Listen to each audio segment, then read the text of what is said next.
Static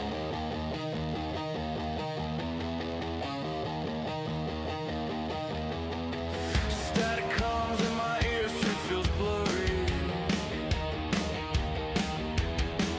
Headlines scream like wolves in a flurry.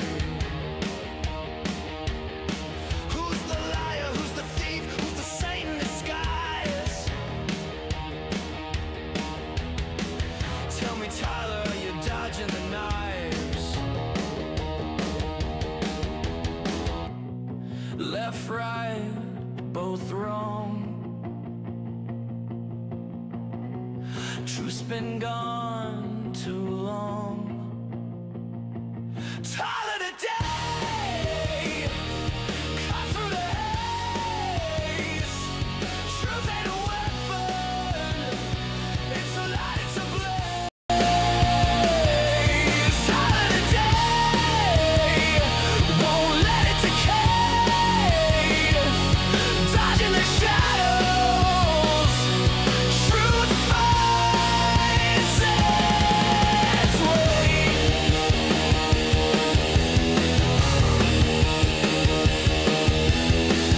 Ink drips, red facts bleed on a paper.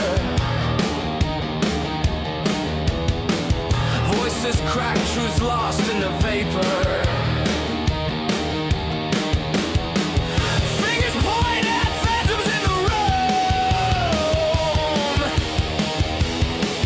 Tell me, Tyler, do we stand or assume? Tyler the day, cut through the haze. Truth ain't a weapon, it's a light, it's a blaze. Tyler the day, won't let it decay. Dodging the shadows, truth finds its way.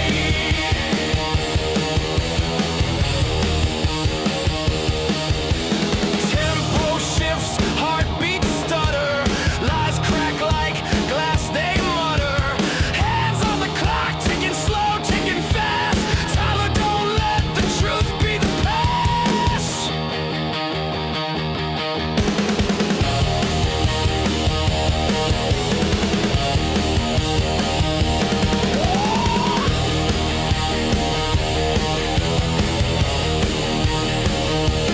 Tyler the day, cut through the haze. Truth ain't a weapon, it's a light, it's a blaze. Tyler the day, won't let it decay. Dodging the shadows, truth finds its way.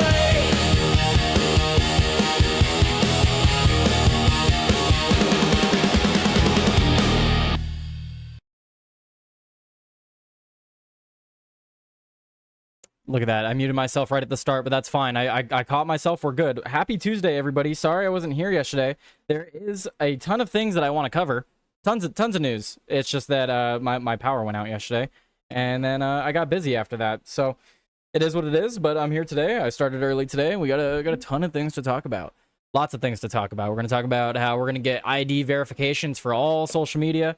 Going to get them all. You're going to get it for all these places. We're going to talk about the whistleblower with Adam Schiff. We're going to talk about the what was the other thing that we were going to talk about? We're going to talk about Trump meeting with Putin in Alaska, and there's just so many smaller stories and some larger stories as well. Lots of stories, lots of things to cover. But let me know how you guys are doing. How are you guys doing today? How was your Tuesday? How was your week? I know I normally I don't miss Mondays, so it feels weird starting on a Tuesday. But hello everybody. I will be joined by somebody later, but they are busy at the moment, so we're gonna wait, and then him and I are gonna argue. So that'll be fun. But until then, let's see. What do I want to bring up until then? Oh, I know what I should bring up. I should bring up this.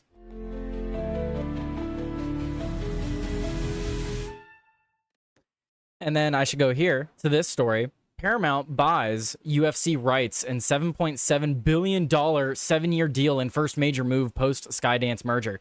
So I sent this to Joey because this is huge. They're ending pay-per-view. Pay-per-view is done. It's over. So what they're doing now is, in order to get UFC starting next year, you need to have Paramount. So yeah, there you go. If you already have Paramount, consider yourself lucky. I already have Paramount, so there you go. Days after completing its merger with Skydance, Paramount has acquired the U.S. rights to TKO's group's UFC for 7 years, beginning in 2026. Paramount is paying an average $1.1 billion per year, totaling $7.7 billion for UFC's full slate of 13 marquee events and 30 fight nights. The companies said in a statement, all matches and events will be streamed in the U.S. via Paramount Plus, and select events will be simulcast on CBS. The deal payments are weighted, with Paramount paying less than $1.1 billion in the early years of the deal and higher values later. So I think this is pretty cool. I mean, I'm not a big fan of pay-per-view stuff, so this is really cool. I'm excited for it because, like I said, I already have Paramount. So if the UFC is coming to Paramount, I've already got it. So there we go. It says the pay-per-view model is a thing of the past, said Mark Shapiro, TKO Group's president and chief operating officer, in an interview. What's on pay-per-view anymore? Boxing, movies on DirecTV. It's an outdated, antiquated model. So it was Paramount for us. Forgive the pun. It was Paramount. It was definitely Paramount. Where it's one-stop shopping, especially for our younger fans in flyover states. When they find out, wait, if I just sign up for Paramount Plus for $12.99 a month, I'm going to automatically get UFC's numbered fights and the rest of the portfolio. That's a message we want to amplify. So yeah, this is definitely going to be huge for UFC's numbers, because you got to think about how many people, especially my age, are actually looking at to buy pay-per-view stuff. Everything I watch is online, and sure, you can do pay-per-view online too, but streaming services are definitely the way to go. That's where everything is nowadays. So it definitely was Paramount for them to make the switch. Haha, I like the pun. My Rumble Premium is gone for some reason. Anyone else have that problem? I don't know. I just pay for mine directly. Shitty Gov. Are you talking about, do you get yours from the Timcast? Don't have premium anymore. Do you get yours for, yeah, what I already said. Do you get yours from the Timcast? If you do, that could be the issue. But other than that, I don't know. Anyway, I'm going to move on to the next story, because this is just something that I wanted to bring up real quickly, because it's just one of those stories. It's like, oh, cool. If you already have Paramount, there you go. And this, like it's saying here, pay-per-view is a thing of the past. I've never once bought a thing for pay-per-view. I don't know anyone that has. Maybe Joey. Joey probably has for like fights and stuff. It's through Timcast. My Timcast account says it's active. I don't know then. That's something you'd have to try to take up with them if you can get help with it. I know people have had issues with it before. Anyway, let's see. What stories do I want to move to next? We'll move on back to the desk here. What stories do I want to talk about next? I actually have quite a few stories that have nothing to do with politics, which is pretty cool. So I do want to get into those at some point. Let's see. What do I want to talk about right now, though? Let's talk about this. So this was a story I wanted to talk about yesterday. This is actually... Oh, this is an old story. I didn't realize how old this story was. I'm still going to talk about it. Authors blast harmful SCOTUS ruling allowing parents to opt kids out of reading their LGBTQ plus books. The reason I wanted to bring this up is, why did SCOTUS rule that parents can opt out of it? It should just be ruled that they're not allowed in school. Authors and illustrators of the controversial LGBTQ plus children books, I'm just going to say the alphabet group, children's book at the center of Friday's Supreme Court ruling, blasted the decision as a discriminatory and harmful in a joint statement. The justices decided in a 6-3 and Mahmoud v. Taylor that parents can exclude their children from a Maryland public school system lessons that contain themes about homosexuality and transgenderism if they feel the material conflicts with their religious faith. Parents who brought the suit spanned a range of religious backgrounds, from Muslims to Christians of different denominations. The Maryland parents who sued said in their petition the Maryland parents who sued said in their petition to the High Court that the Montgomery County Public Schools Board introduced books to their elementary school students that promoted gender transition, pride parades, and same-sex playground romance. What? The parents said the school board initially allowed parents to opt their children out of lessons involving these books, but then prevented opt-outs. They also said the presence of the books created indirect pressure to forego a religious practice, which created enough of a burden to violate their religious freedom rights. Interesting. Okay, so I see you guys are talking about the chat. You guys aren't talking about this though. So as far as this goes, I mean, yeah, you shouldn't be forcing children to read any of this stuff. I mean, that's how it's always been, I thought, for the majority of places. Even when it comes to sexual education, for just like the basic stuff, that's always been something that parents had to opt your child into.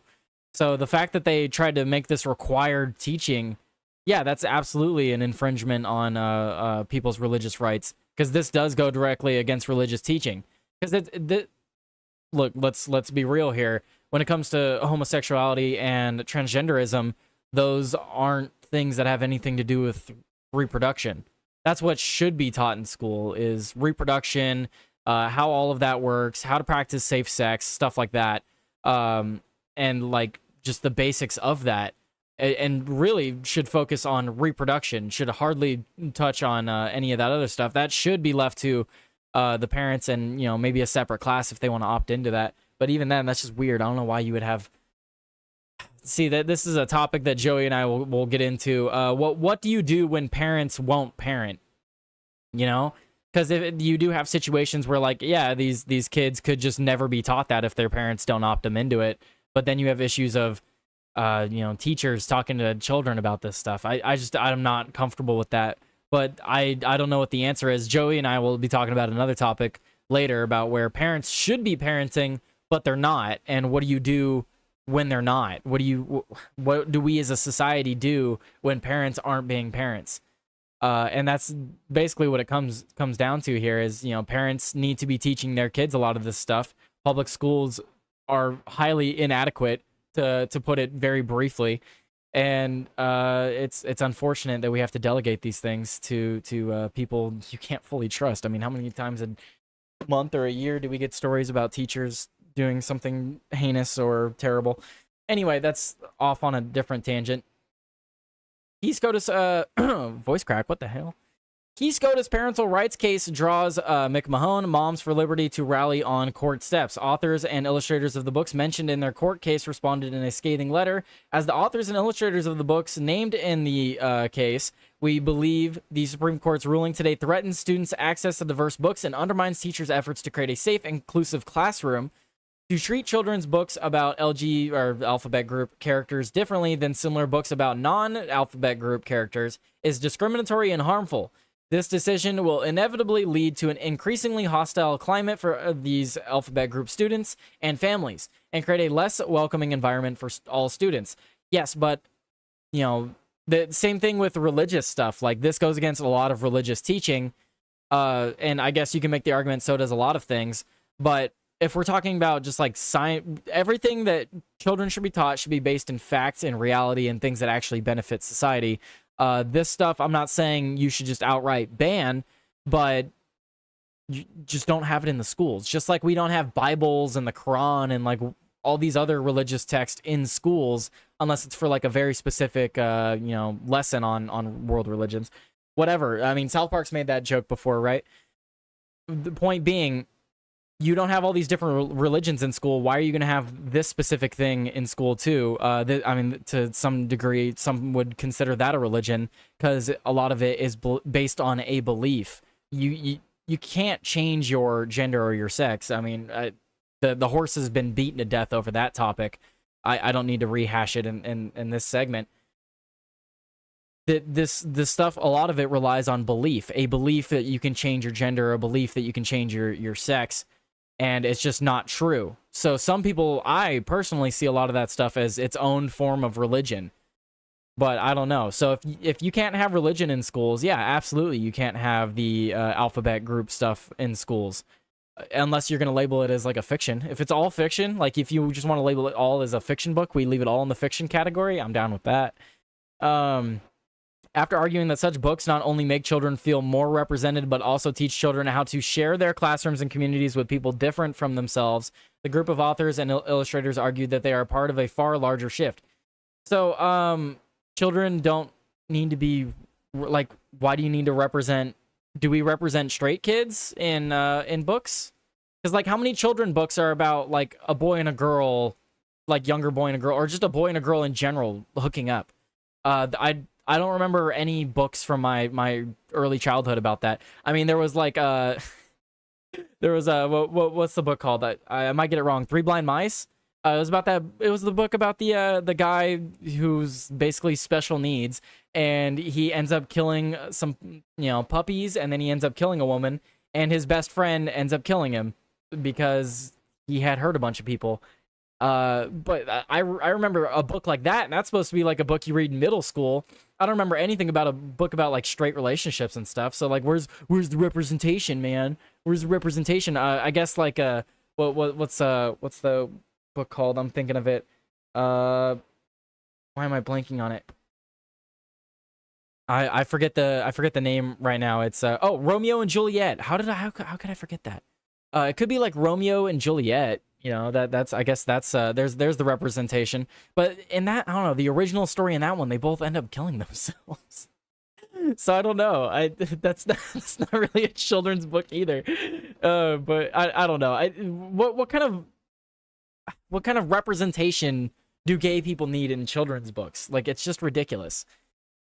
Anyway, we know there are families and educators across the country who are committed to creating inclusive classrooms that meet the needs of the diverse groups of students in their school districts. We are with them in their spirit as they work to ensure that all students are seen and supported. We will continue to support LGBT and alphabet families and children everywhere and advocate for the right of all students to read freely. We strongly disagree with the court's decision. See, that's why I don't like this, because I've argued. I have family members that don't talk to me anymore and have removed me from social media because I've sent them material that they were supporting. So let me break it down, right?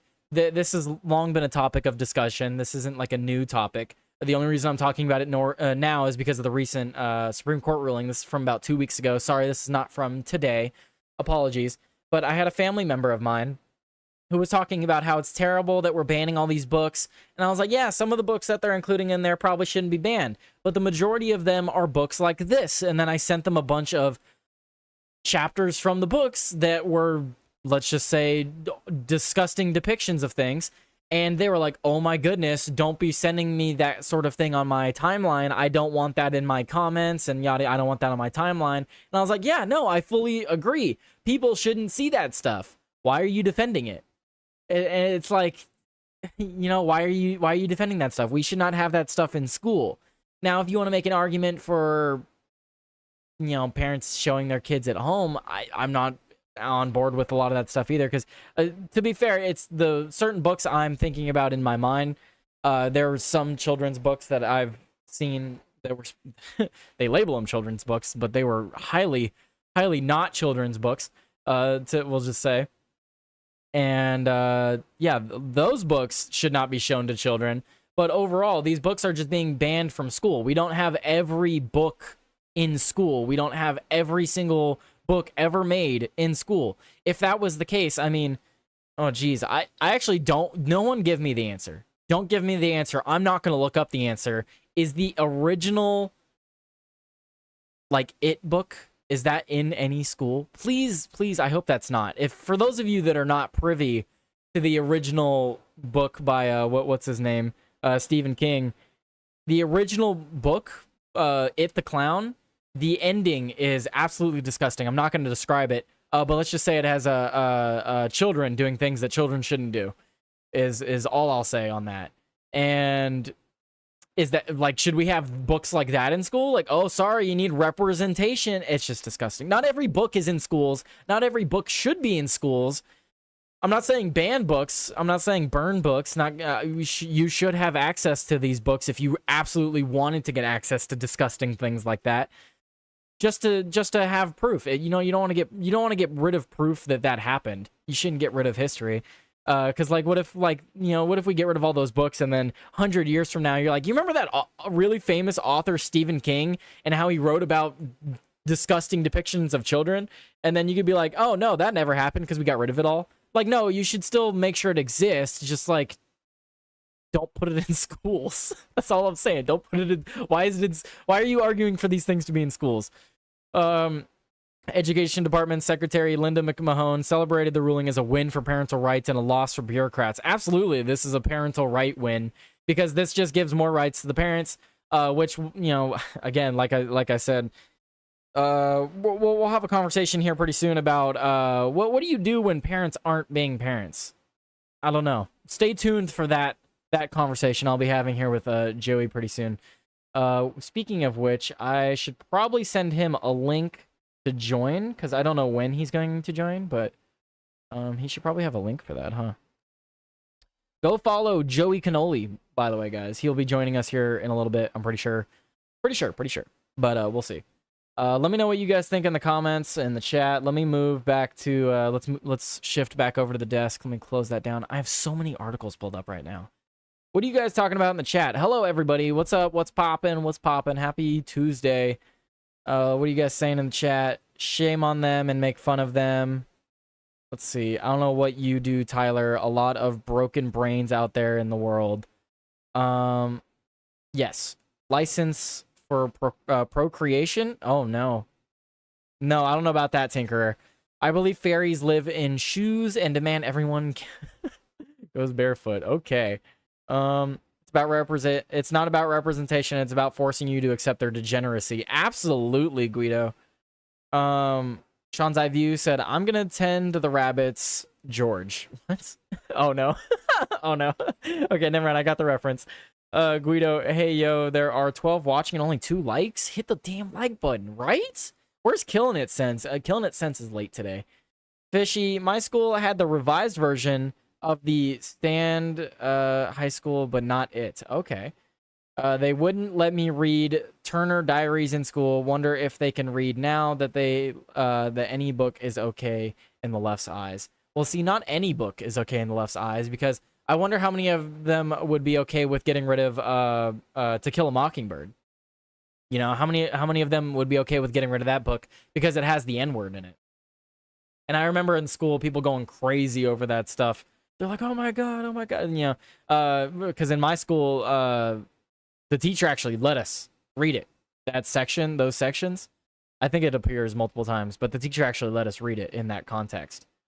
That was really interesting. Non-political news. I love bringing up non-political news. We have this next story by Reuters. A swarm of jellyfish shut down a French nuclear power plant. I mean, guys, it's not political. I love it. I love non-political stories, and you know, I love talking about me politics and stuff like that. But every once in a while, it's nice. I've got quite a few non-political stories that we're going to talk about today. I mean, I guess you can make it political if you really wanted to. You can try to make it political. I guess you can make anything political nowadays, but really, this isn't political. So, in summary, 4 reactors at the Gravelines plant were shut down late Sunday. No damage to the filters from the jellyfish swarm, according to the source. But jellyfish are more common off of northern France due to global warming. So that's another reason I wanted to bring up this article, because they do try to make it always about politics. You can make everything about politics, like I said. And I absolutely hate the term global warming. It's climate change. Just call it climate change, because climate change does exist. Whether or not humans contribute to that, I would argue it's not to a degree that we think that it is. But yes, climate change does exist. Humans can have an effect on the climate. It just varies. It varies greatly. But who knows? Anyway, so what happened? So in Paris, 4 reactors at France's Gravelines nuclear power plant were shut down late Sunday due to a swarm of jellyfish that had swam into the cooling systems. The operator EDF said on Monday, likely due to the rising water temperatures because of climate change, the plant in northern France is one of the largest in the country and cooled from a canal connected to the North Sea. Its 6 units produces 900 megawatts of power each, or 5.4 gigawatts in total. The entire plant has now temporarily halted production as the other 2 units are offline for planned maintenance. There is no damage to the filter pumps. They just need to be cleaned, said as a source with knowledge of the matter, suggesting the reactors will be able to restart quickly. I would assume what they mean by cleaned is the jellyfish swam in there and got absolutely blendered. That's what I'm assuming that means. Like, yeah, there's no damage, but those jellyfish were turned into mush. Like, they need to go in there and clean the mush off the turbines and stuff. That's what I'm assuming happened. Because there's no way the jellyfish were just able to swim freely. I mean, look, guys, I saw a recent story. I didn't bring it up. Radioactive wasp. Do we really need radioactive jellyfish? I don't know. Some of them are already immortal. I don't know if we need that. The beaches around grave lines between the major cities of Dunkirk and Calais have seen an increase in jellyfish in recent years due to the warming waters and the introduction of the invasive species. Jellyfish breed faster when the water is warmer, and because areas like the North Sea are becoming warmer, the reproductive window is getting wider and wider. The marine biologist consultant with the U.S. National Oceanic and Atmospheric Administration. That was from Derek Wright. Jellyfish can also hitch rides on tanker ships, entering the ship's ballast tank in one port and often getting pumped out into waters halfway across the globe. That's really, I've never thought about that. So jellyfish will actually get pumped up into the ballast tank. Wow, that I've never actually thought about that. That makes a lot of sense. So then they'll get brought to oceans they're not normally. And the invasive species known as the Asian moon jellyfish, native to the Pacific Northwest, was first sighted in the North Sea in 2020. The species, which prefers still water with high levels of animal plankton, like ports and canals, has caused similar problems before in ports at a nuclear plant in China, Japan, and India. Everyone talks about nuclear being clean, but we don't think about the unintended consequences of heat pollution. EDF said it is not known the species of jellyfish involved with the shutdown, and the teams were working to restart the reactor safely. The other reactors 2, 3, and 4 at the Graveline stopped automatically just before midnight when the filter drums of the pumping stations became packed with a massive and unpredictable swarm of jellyfish, and reactor 6 went offline several hours later. The event did not affect the safety of the facilities. The plant is also near beaches and have become hotspots. The nuclear plant is also near beaches that have become hotspots for migrants attempting to cross into Britain. The invasive jellyfish are not considered a threat as they do not have a poisonous sting. That's unfortunate. I wish they did, because then maybe that would prevent some of them swimming through. But who knows? I just thought this was an interesting story. And yeah, that is something to consider, because that, if we're using the oceans to cool down these nuclear power plants, I would imagine that the heat being put off by these plants would at least warm the surrounding waters to some degree. And that is going to obviously affect the surrounding ocean life. So it is interesting. So I guess this was a little bit of a political story, but overall, not really. The overarching story was not political. What do you guys think? Because, I mean, how much do you think these guys are getting paid to go and clean jellyfish goop off of these turbines? That's what I'm thinking about now. How much do you think you got to get paid to go and clean jellyfish goop off of nuclear turbines? I would imagine probably $50 to $100 an hour, because you got to have the scuba gear, you got to go down and clean. Might take multiple trips to refill the tanks and stuff like that. There's a lot of work that goes into that, I would imagine. Who knows? I'm sure there's an answer to that. What are you guys saying in the chat, though? Let's see. What are you guys saying in the chat? To Kill a Mockingbird is one of my favorite books. Yes, I need to reread that book, actually. They wouldn't let me read. I already read that one. Are jellyfish tasty? I don't know. I want to really try, because my buddy says they're delicious. I want to try stingray. Excuse me, what the hell? I want to try stingray. Stingray, apparently my friend said that they're delicious. Which, I mean, the thing that I like to bring up that I've eaten, my friend, he likes to go hunting, and he cooks all kinds of things, and he's really good at cooking. We once went to just out in the middle of the desert to go and hunt, and while we were out there, he had brought a pig, literally a pig, that was already, gutted and prepared and ready to be cooked and whatever, and we just cooked it in, like, a fire pit that we had made in the middle of the desert. Dude, that is, like, some of the most delicious pig I've ever eaten. But that's not what I wanted to bring up. He had also had me try, I think it was rabbit heart one time. He'd convinced me. He's like, look, man, this tastes like steak. I promise you. It tastes like steak from a cow, like beef. It tastes like beef. And I was like, okay, I trust you. If it doesn't, I will never trust you ever again. He's like, okay, that's fair. I tried it. that is like the most, it was like the most delicious piece of steak I've ever had.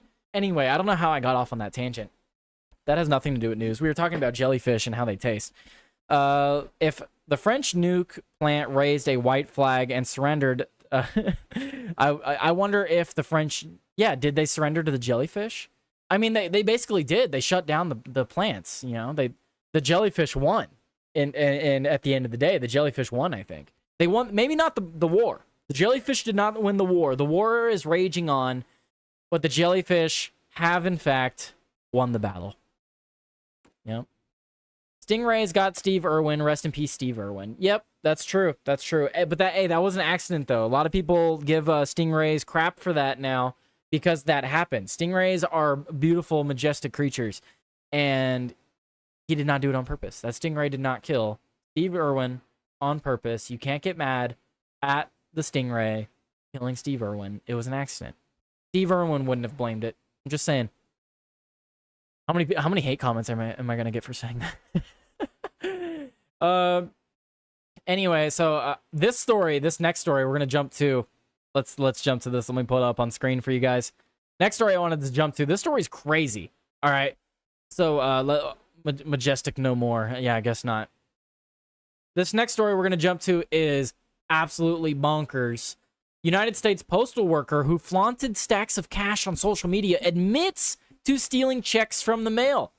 A Los Angeles woman who flaunted luxury goods and wads of cash on social media will be sentenced to federal prison for stealing credit cards and cashing other people's checks to fund her lavish lifestyle. On Monday, Mary Ann Magdammit, that's quite the name, damn it. On Monday, Mary Ann Magdammit. Wow, Mrs. Magdammit, 31 of Carson, admitted to conspiring to commit bank fraud while working as a U.S. Postal Service worker in Torrance. From 2022 to 2025, she stole mail containing checks, debit and credit cards, and personal identifying information. And then she activated the stolen cards to make luxury purchases and take international trips to tropical locales. Wow.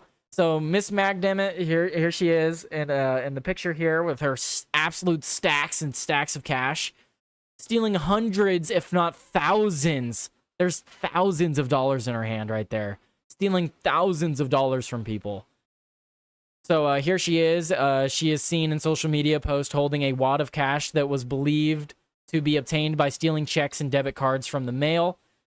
It looks like she was also seen here. She shared this social media post of a large wad of cash that was believed to be obtained by stealing checks and debit cards. Look at that, man. That's thousands. That is thousands of dollars. That's probably not all she had. She also sold some of the stolen cards to co-conspirators and arranged for others to cash stolen checks using counterfeit identity documents. During a search of her apartment in 2024, investigators found more than 130 stolen credit cards and debit cards, including 16 treasury checks and a loaded, unserialized Glock-style ghost gun with an extended magazine. That's crazy, man. So, 130 stolen credit cards, debit cards, 16 checks, all that money, and she didn't buy an actual gun. She got an unserialized one with an extended mag. I found that interesting because you can go and buy guns in California. You can go and get them with cash. But I don't know, maybe she has priors. Anyway, federal agents also discovered luxury goods that were purchased with stolen cards, as well as evidence of her trips to Aruba, Turks, and the Caucasus. Or Caicos, well, however you say that. Despite the search of her home, Miss Magdammit continued to use the stolen credit cards for her own purchases, the Department of Justice accordingly said. She was arrested on July 1st, and an additional search of her apartment was later that day yielded more stolen credit cards. Miss Magdammit remains in federal custody and has agreed to forfeit a Rolex, Miss Magdammit remains in federal custody and has agreed to forfeit a Rolex watch and other luxury goods after pleading guilty to her charges. So she's at least pleading guilty. She is due in court on October 27th and could face up to 30 years in federal prison. So what I want to mention here, and the reason the story is crazy, besides the massive amount of fraud that was taking place here, 30 years? Is that enough for you guys? Is 30 years enough for you guys? Because I mean, that's a lot. She stole a lot, and she had an unserialized ghost gun. Which, don't get me wrong, I'm Second Amendment all the way. You should be allowed to own your guns, all that stuff. But she did skirt background checks and stuff to get this ghost gun. So I don't know. I don't know how I feel about that. And is 30 years enough? Because 130 credit cards and debit cards, 16 treasury checks. That's we don't know the amount that was on these checks. We could be looking at thousands of dollars stolen from let's say half of these cards are from the same person. So we'll just cut this number in half, right? What is that? That's 65. So let's say she stole from 65 people. Like, let's say some of those cards were the same people, so she stole multiple cards from the same person. Let's say she stole from 65 people, and then let's say some of those checks were the same people too. She stole 65 cards and 8 checks from people. Minimum. Like, actual people, not even the cards and stuff themselves. She stole from multiple people. That's a lot of people, and think about if this is money that they're getting every month. Like, what if it was a Social Security check that someone relies on every month? This could be incredibly damaging to someone's livelihood, and she only got 30 years. I feel like she was committing some massive crimes here. I would have thought at least, I don't know, she's in her 30s. She'll get out in her 60s. Is that fair? She's 31. That's assuming she gets the max sentence. She'll get out when she's 61. Is that fair? Is that fair? Is that a just punishment for 130 credit and debit cards, 16 treasury checks, and a loaded, unserialized Glock-style ghost gun with an extended mag, which, they include extended mag because that is illegal in California, but I don't care. She shouldn't be charged for that. She should be charged for the unserialized ghost gun part because she probably got that. She probably has priors, and that's probably why she didn't do it legally. So, yeah, she should be punished for having that. I just don't know if 30 years is enough. And that's the max, so she could get less. I don't know. She could have ruined a lot of people's lives with this, but who knows? And she clearly doesn't care. I mean, she was flaunting it on social media. What do you guys think? What do you guys think? Imprisonment, and all wages goes to pay off for the thefts. So that's an interesting argument, Fishy. So indentured servitude, is that your argument then, Fishy? I'm not trying to misconstrue what you're saying. Legitimately, indentured servitude, you have to work until you pay off that debt. 30 years for stealing from over 200 people. How about life? And no charges on the ghost gun there. So yeah, I'm a little, I could be convinced on the no charges for the ghost gun, because I do think people should be allowed to, have firearms and stuff. But yeah, stole from almost 200 people. Yeah, that's the thousands and thousands of dollars. I mean, look at that. Those are all $100 bills. Those are all $100 bills. That is thousands of dollars right here. Just in that little gap where my cursor is, that's probably $1,000 right there. So we're probably looking at like 50,000 just in her hand right here. Something crazy like that. That's a lot of money. That is a lot of money. I don't know, man. I don't know, because that's a minimum of 20, 30,000 right there in her hand. Because I'm just thinking about, because I've had a big fat stack of ones in my hand, and that's a stack of hundreds. She's got at least 10, 20, 30,000 right there. She's got a ton of money. She stole a ton of money from people. Life in prison, man. 30 years isn't enough. She's going to get out when she's 60, and all she's going to know is crime, because she's going to be in prison for the next 30 years. She's going to get out when she's 60 and just go back to, defrauding people. So yeah, just life in prison. I agree. Life in prison. What are you guys saying in the chat? Pretty much, if you steal, you pay. Yeah, I mean, I agree. I could agree with that, Fishy, depending on how that's implemented. What is Concrete Haiti saying? He's saying the Second Amendment is absolute. As for her wages, yeah, all her assets seized and all future wages used to pay back the people she stole from. Yeah, I agree. She needs to pay off all of that debt she stole. Return everything, sell off all of her assets, belongings, until all that stuff's paid off. I agree. Because like I was saying, if you look at those pictures, that was a lot of money. That was not a small amount of moolah. No, by no means. I want to move to this next story. Big shout out. Oh, I don't have his X account pulled up. Let me go pull up his X account because this guy's got some great reporting on just entertainment news and stuff like that. Movies, comic books, entertainment news. You want entertainment news? I'm a big shout out to this guy. So shout out to Cosmic Book News. I've met him before, not in person, but while I was streaming, I actually met him. We met on Helldivers. He's talked about how like Helldivers is his favorite game. It's like the only game he plays now. And I was telling him about how I just started streaming. Had a great conversation with him. I highly recommend you guys go and check him out. He does some great reporting on like movies and stuff like that. Really, go follow him. He's doing pretty good over here. He likes to. He even said it on the stream. He likes to flaunt his 600K fans on Facebook, which is cool. Good for you. A lot of fans on Facebook, man. It's a lot more than I'll probably ever have. But really cool guy. Really cool guy. And the reason I'm bringing him up is because he has this fantastic article I want to jump to. We have this next in the news, guys. Gina Carano wins her Disney lawsuit, paving the way for Star Wars return. Gina Carano has officially won her lawsuit against Disney, reaching a settlement that ends her high-profile legal battle after being fired from The Mandalorian in 2021. That was 4 years ago. That's crazy. Almost 5 years ago. The result is a big win for the former MMA fighter and a conservative actress, and possibly even signals a potential return to the Star Wars universe. Settlement reached before trial. A joint court filing confirmed that Carano and Disney Lucasfilms agreed to dismiss the lawsuit with prejudice, meaning it cannot be refiled. The court document was brief but clear, signaling the end of the dispute ahead of the September trial. While the terms of the settlement remain sealed, both sides are publicly presenting a united front. Disney releasing a statement on Thursday to the trades that took a markedly different tone than their stance in 2021. Quote, "The Walt Disney Company and Lucasfilms are pleased to announce that we have reached an agreement with Gina Carano to resolve the issues in her pending lawsuit against the companies. Ms. Carano was always well respected by her directors, co-stars, and staff, and she worked hard to perfect her craft while treating her colleagues with kindness and respect. With this lawsuit concluded, we look forward to identifying opportunities to work together with Ms. Carano in the near future." Worth emphasizing is the Disney specifically states, with this lawsuit concluded, we look forward to identifying opportunities to work together with Ms. Carano in the near future.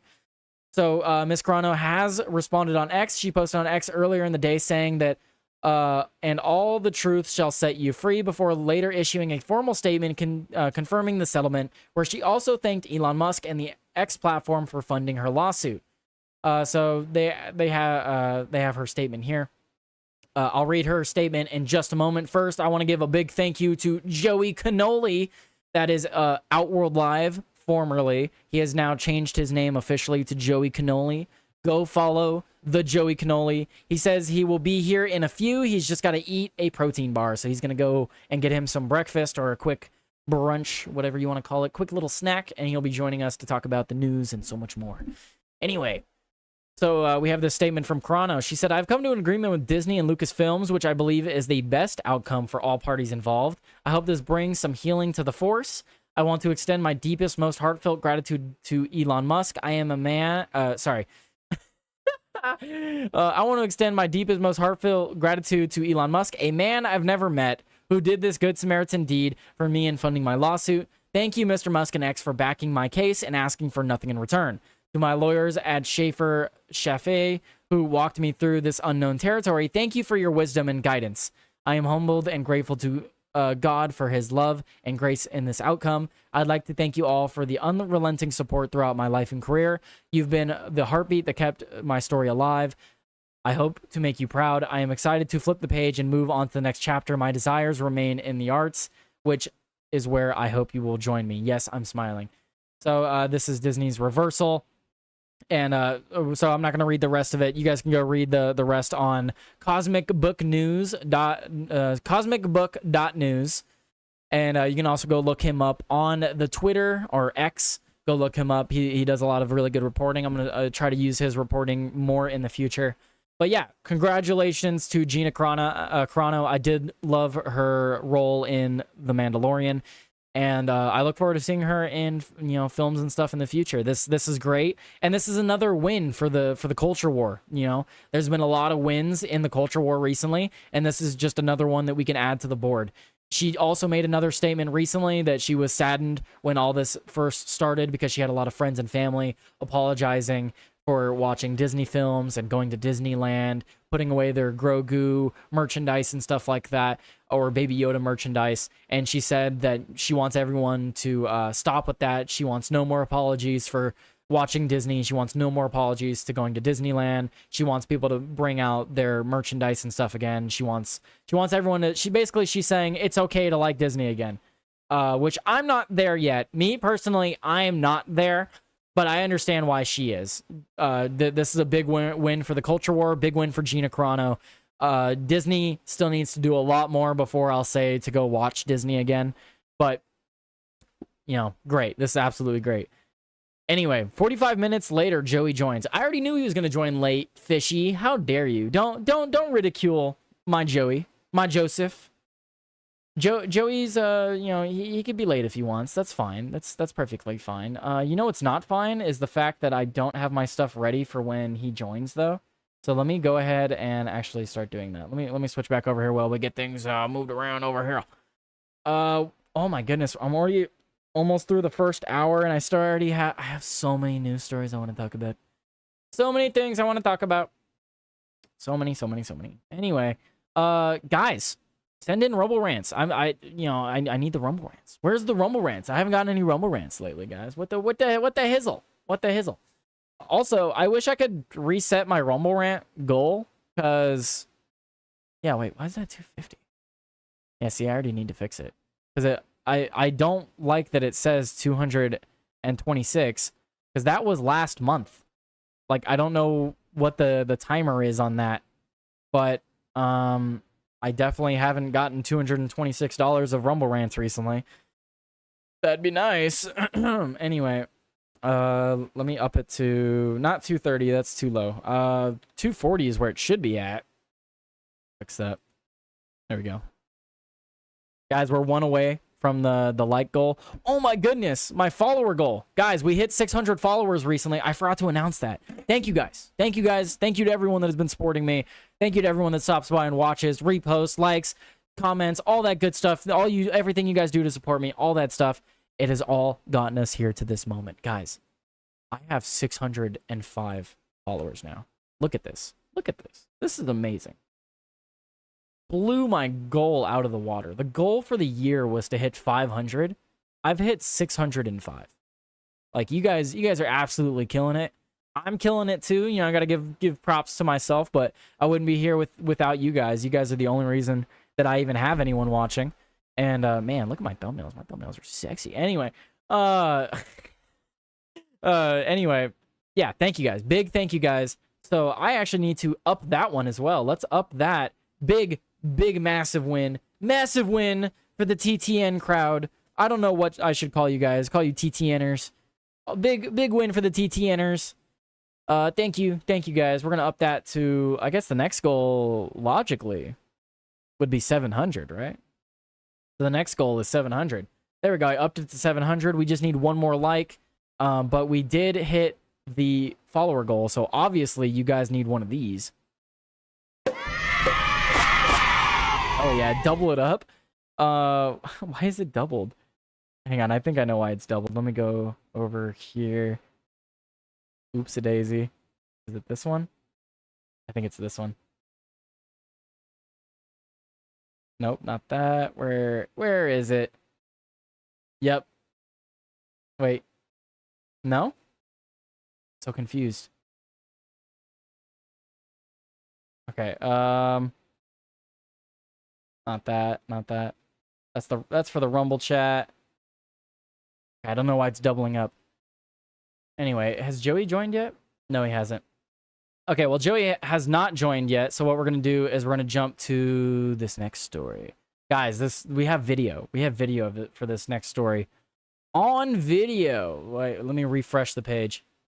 Okay, guys, next story. We have this on video. Wild Video shows a two Chinese ships, actually.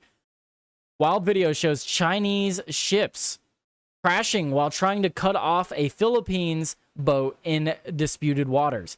So in the Philippines, the Chinese government is constantly violating the Filipino. Sorry, I'm getting all mixed up here. Let's restart.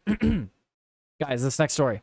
Wild video shows Chinese ships crashing while trying to cut off Philippines boat in disputed waters. So they actually have video of this. This is absolutely crazy. That's what you guys could see in my thumbnail even at the start.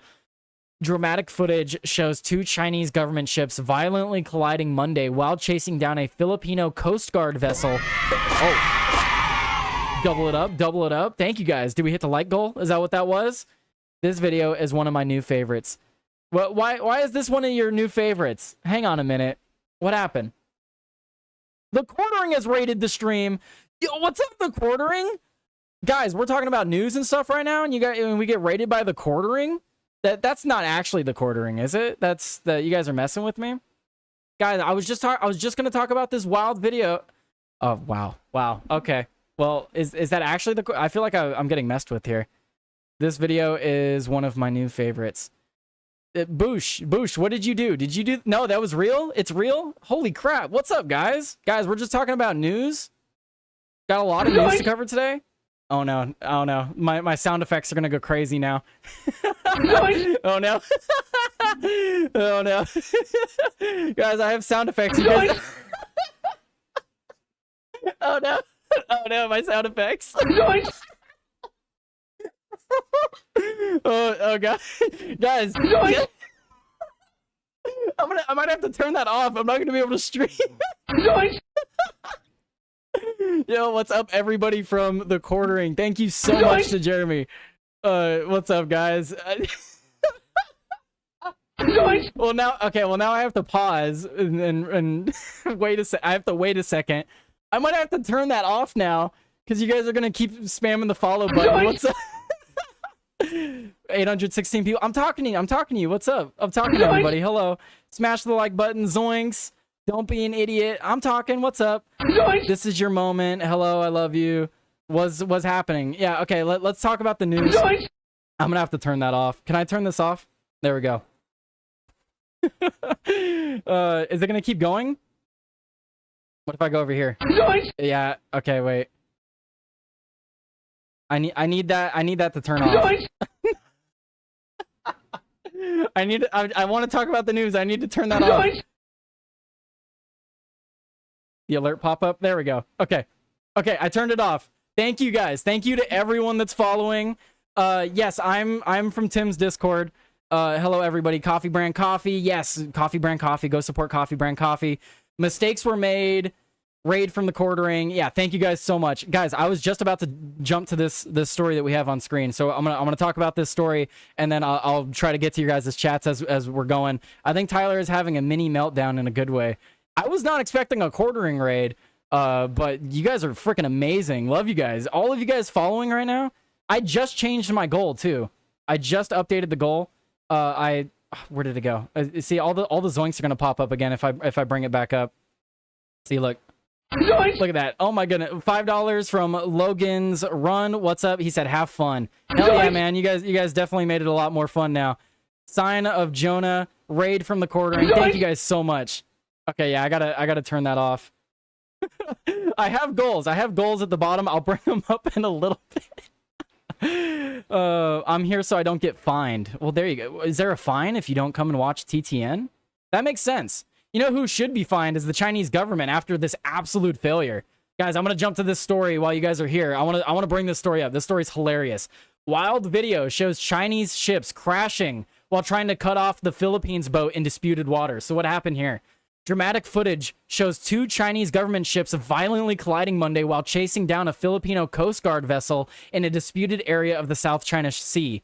A Chinese Coast Guard ship was in hot pursuit Monday when it performed a risky maneuver, then violently T-boned a massive Chinese Navy ship, according to the Philippines Coast Guard, which shared the footage. Crews could be heard shouting over the brutal sound of crunching metal, which photos showing the frontal of the Chinese vessel totally smashed. So before I show the picture, that's actually on the thumbnail for today's video, guys. Yes, thank you to everyone liking and sharing. You guys are freaking amazing. That's awesome. The Tim, you cover garbage news guy. I'm a fan. Is that what I'm known for now? Oh no.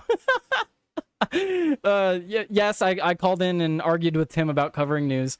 But let's watch this video from the Coast Guard, because this is hilarious. Guys, for reference, what we're seeing in this video, the vessel that is recording is a Filipino Coast Guard being chased by 2 Chinese vessels. So the ships that are in this crash are the 2 Chinese vessels. As far as I'm aware, the Filipino Coast Guard ship was just recording. They were not involved in the crash. Let's watch this.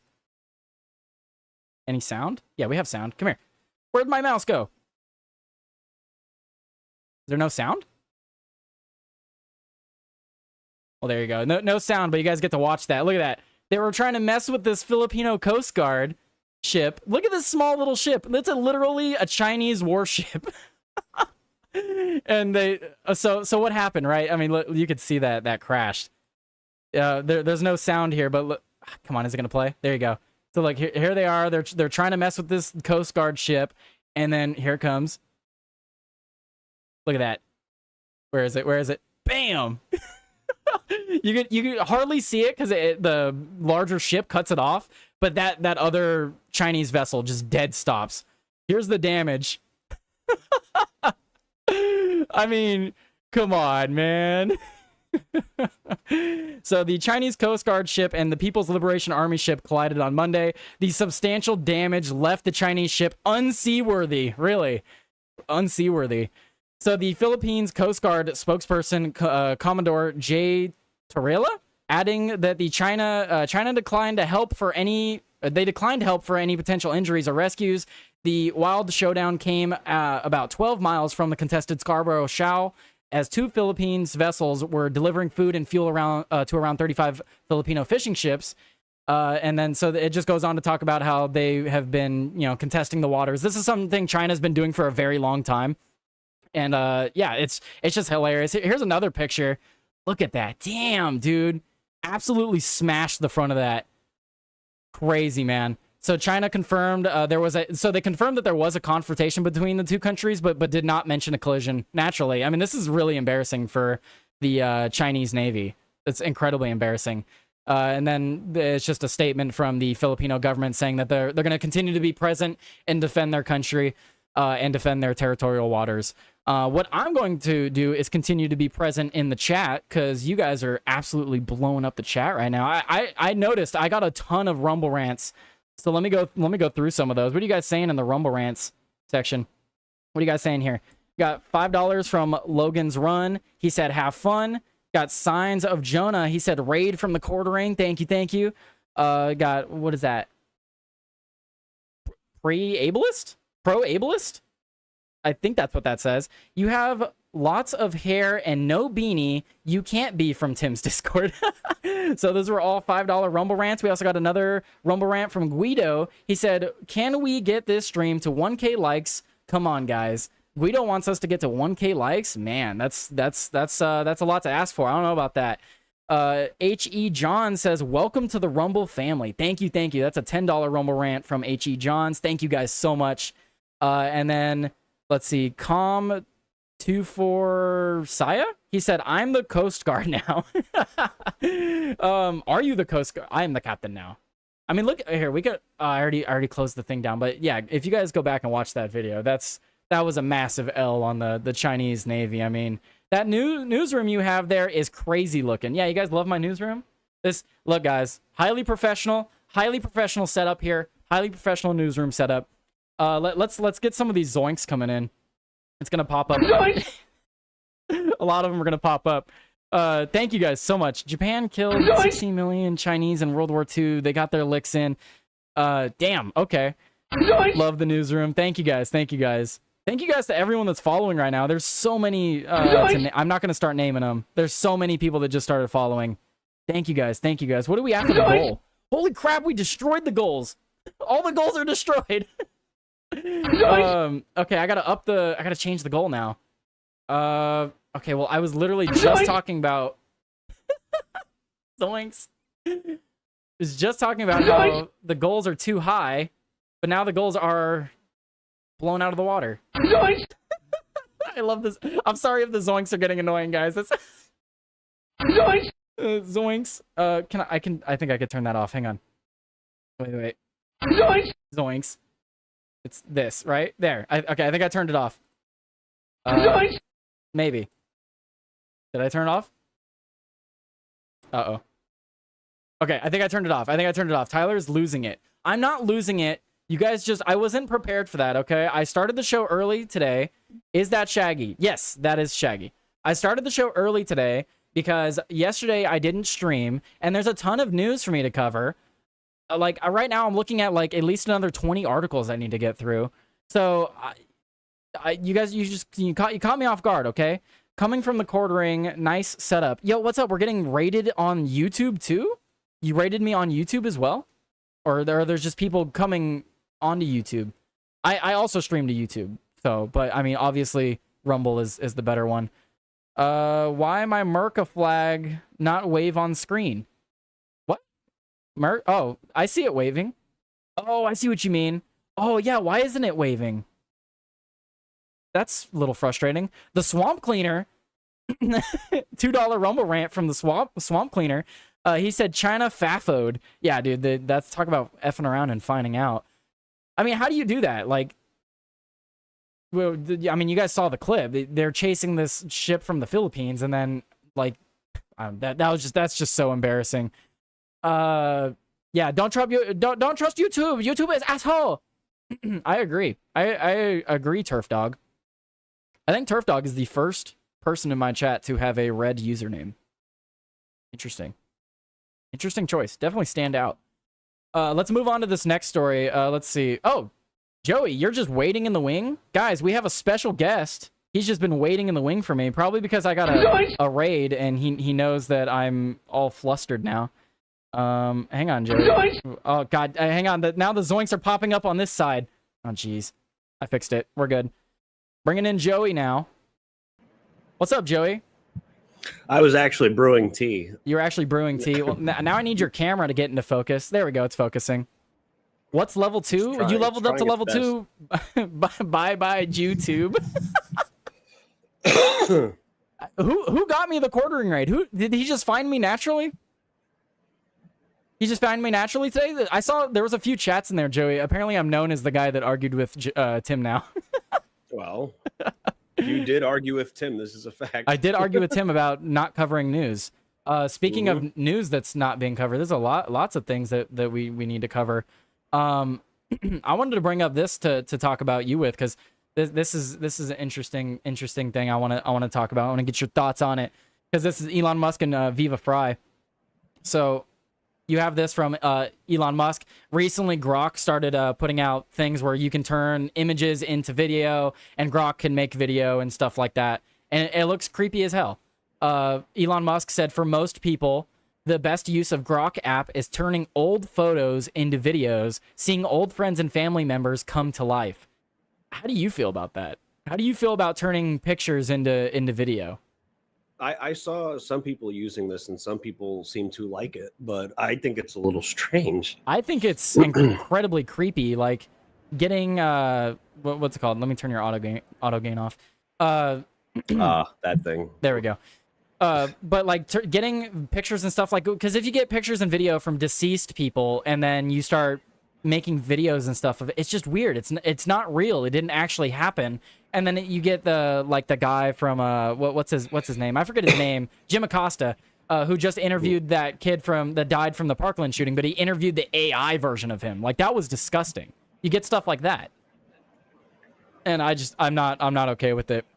I was like just thinking like, oh, I don't know. It's a little too weird to me. That it's almost like putting like your loved one in like a like one of those like AI generated chat bots or whatever. Like, I don't know, man. That's weird. Well, and so I wanted to bring it up because we have this from Viva Fry. He said, I actually find it super creepy and mildly anti-human. What is the utility of turning photos into video? There are obviously risks to this technology, and I see few benefits. I don't find mimicking reality and creating false memories to be a benefit. It really feels like convincing people to enter the Matrix. That's honestly what it seems like, because how many people would gladly enter a matrix or enter a virtual reality where their loved ones that are no longer alive, they can interact with them, you know? I think a lot of people would enter that shit, even people who said they wouldn't enter it. I Just out of personally don't curiosity. think I would. I don't even know because, I mean, Maybe it could be Totally. used in like a therapeutic sense, like for closure. Like that's the only application I could see for it. I think I'd be intellectually curious about it. Maybe, but I but I think there'd be overall, a level of like, you know, just like even if it's not real, just like having that feeling where it's like you're having a conversation with someone who's no longer here. I can see a lot of people being tempted towards that. yeah, we got you guys are chatting really fast, but this one caught my eye.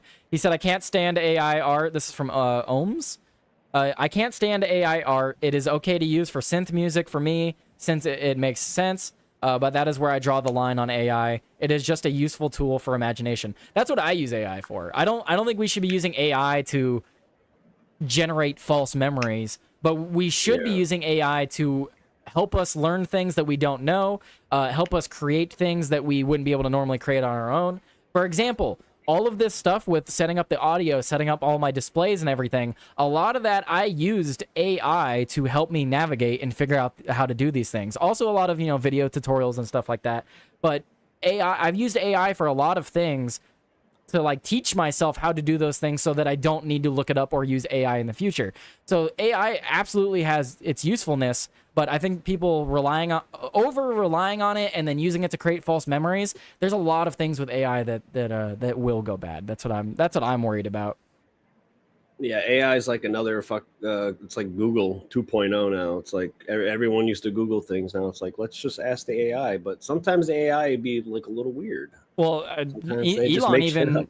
Elon even shared, he was boasting that Grok actually surpassed Google in #1 downloads for free apps. Because, like you said, people are using AI to Google things or look things up. Mm-hmm. It's easier, and they often give you an explanation. But the thing is a lot of people will use that and they'll just take it to heart. They'll take whatever the AI says to heart, and then the AI is often wrong. Yeah, I always give the example when I was playing Breath of the Wild and I was looking for the last shrine. I'm like, Careful, I took a picture. careful. I am trying to read the chat, but I also have a bunch of news that I need to cover. Yeah, Uh, that's true. AI does things faster, but doesn't always do things right. Exactly. That's spot on. It does things faster, but doesn't always do it right. That's why I use AI to help me navigate things, but I always look into it myself. I just help it direct me. Grok turning into Mecha Hitler was hilarious, wonderful comedic value, but a great example of how AI can be misused based on taking an input from users. Yeah, and then there's so many things that can go wrong. Nonsense, we're your news now. You guys are the story today. Sorry. my fault. You guys are the story today. Yeah. That's Someone my tell fault. Tim. Someone tell Tim. Yeah, someone told Tim in the quartering to do a story on me today, guys. I Well, maybe remember tomorrow, but sorry, yeah, I'm the news tomorrow. Concrete Hades, I Today. need me my Grok waifu. No, you do not. No, you do not need your Grok waifu. I remember a lady. Oh, sorry, go ahead. Sentence. No, I was just I don't feel comfortable even reading that sentence, Hades. The Grok waifus, dude, it's good. Yeah, It's gonna it's- happen.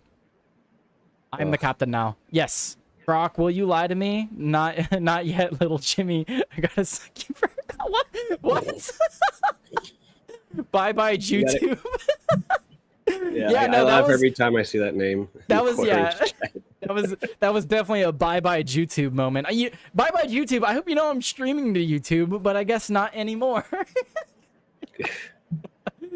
Anyway, Joey, I have a hilarious story that you're gonna laugh at from Not the Bee.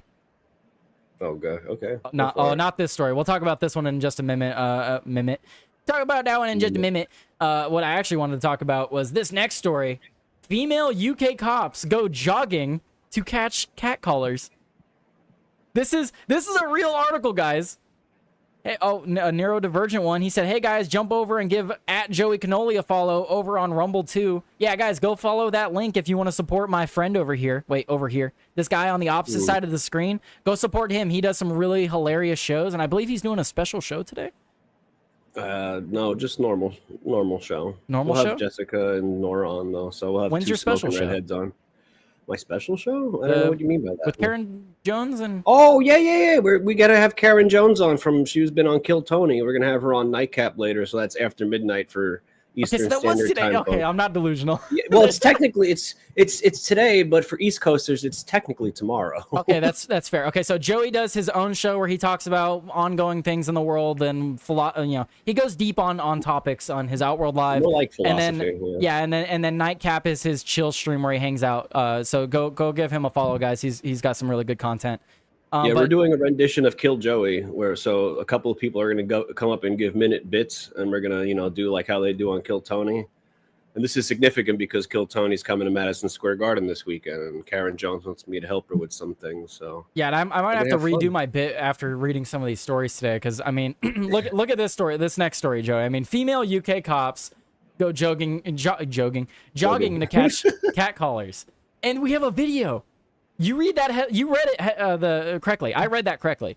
I read the headline correctly. Surrey police are going on undercover jogs in an effort to catch catcallers. Guys, it's not enough. They don't only go after you on social media. Now you can't even make comments to women jogging.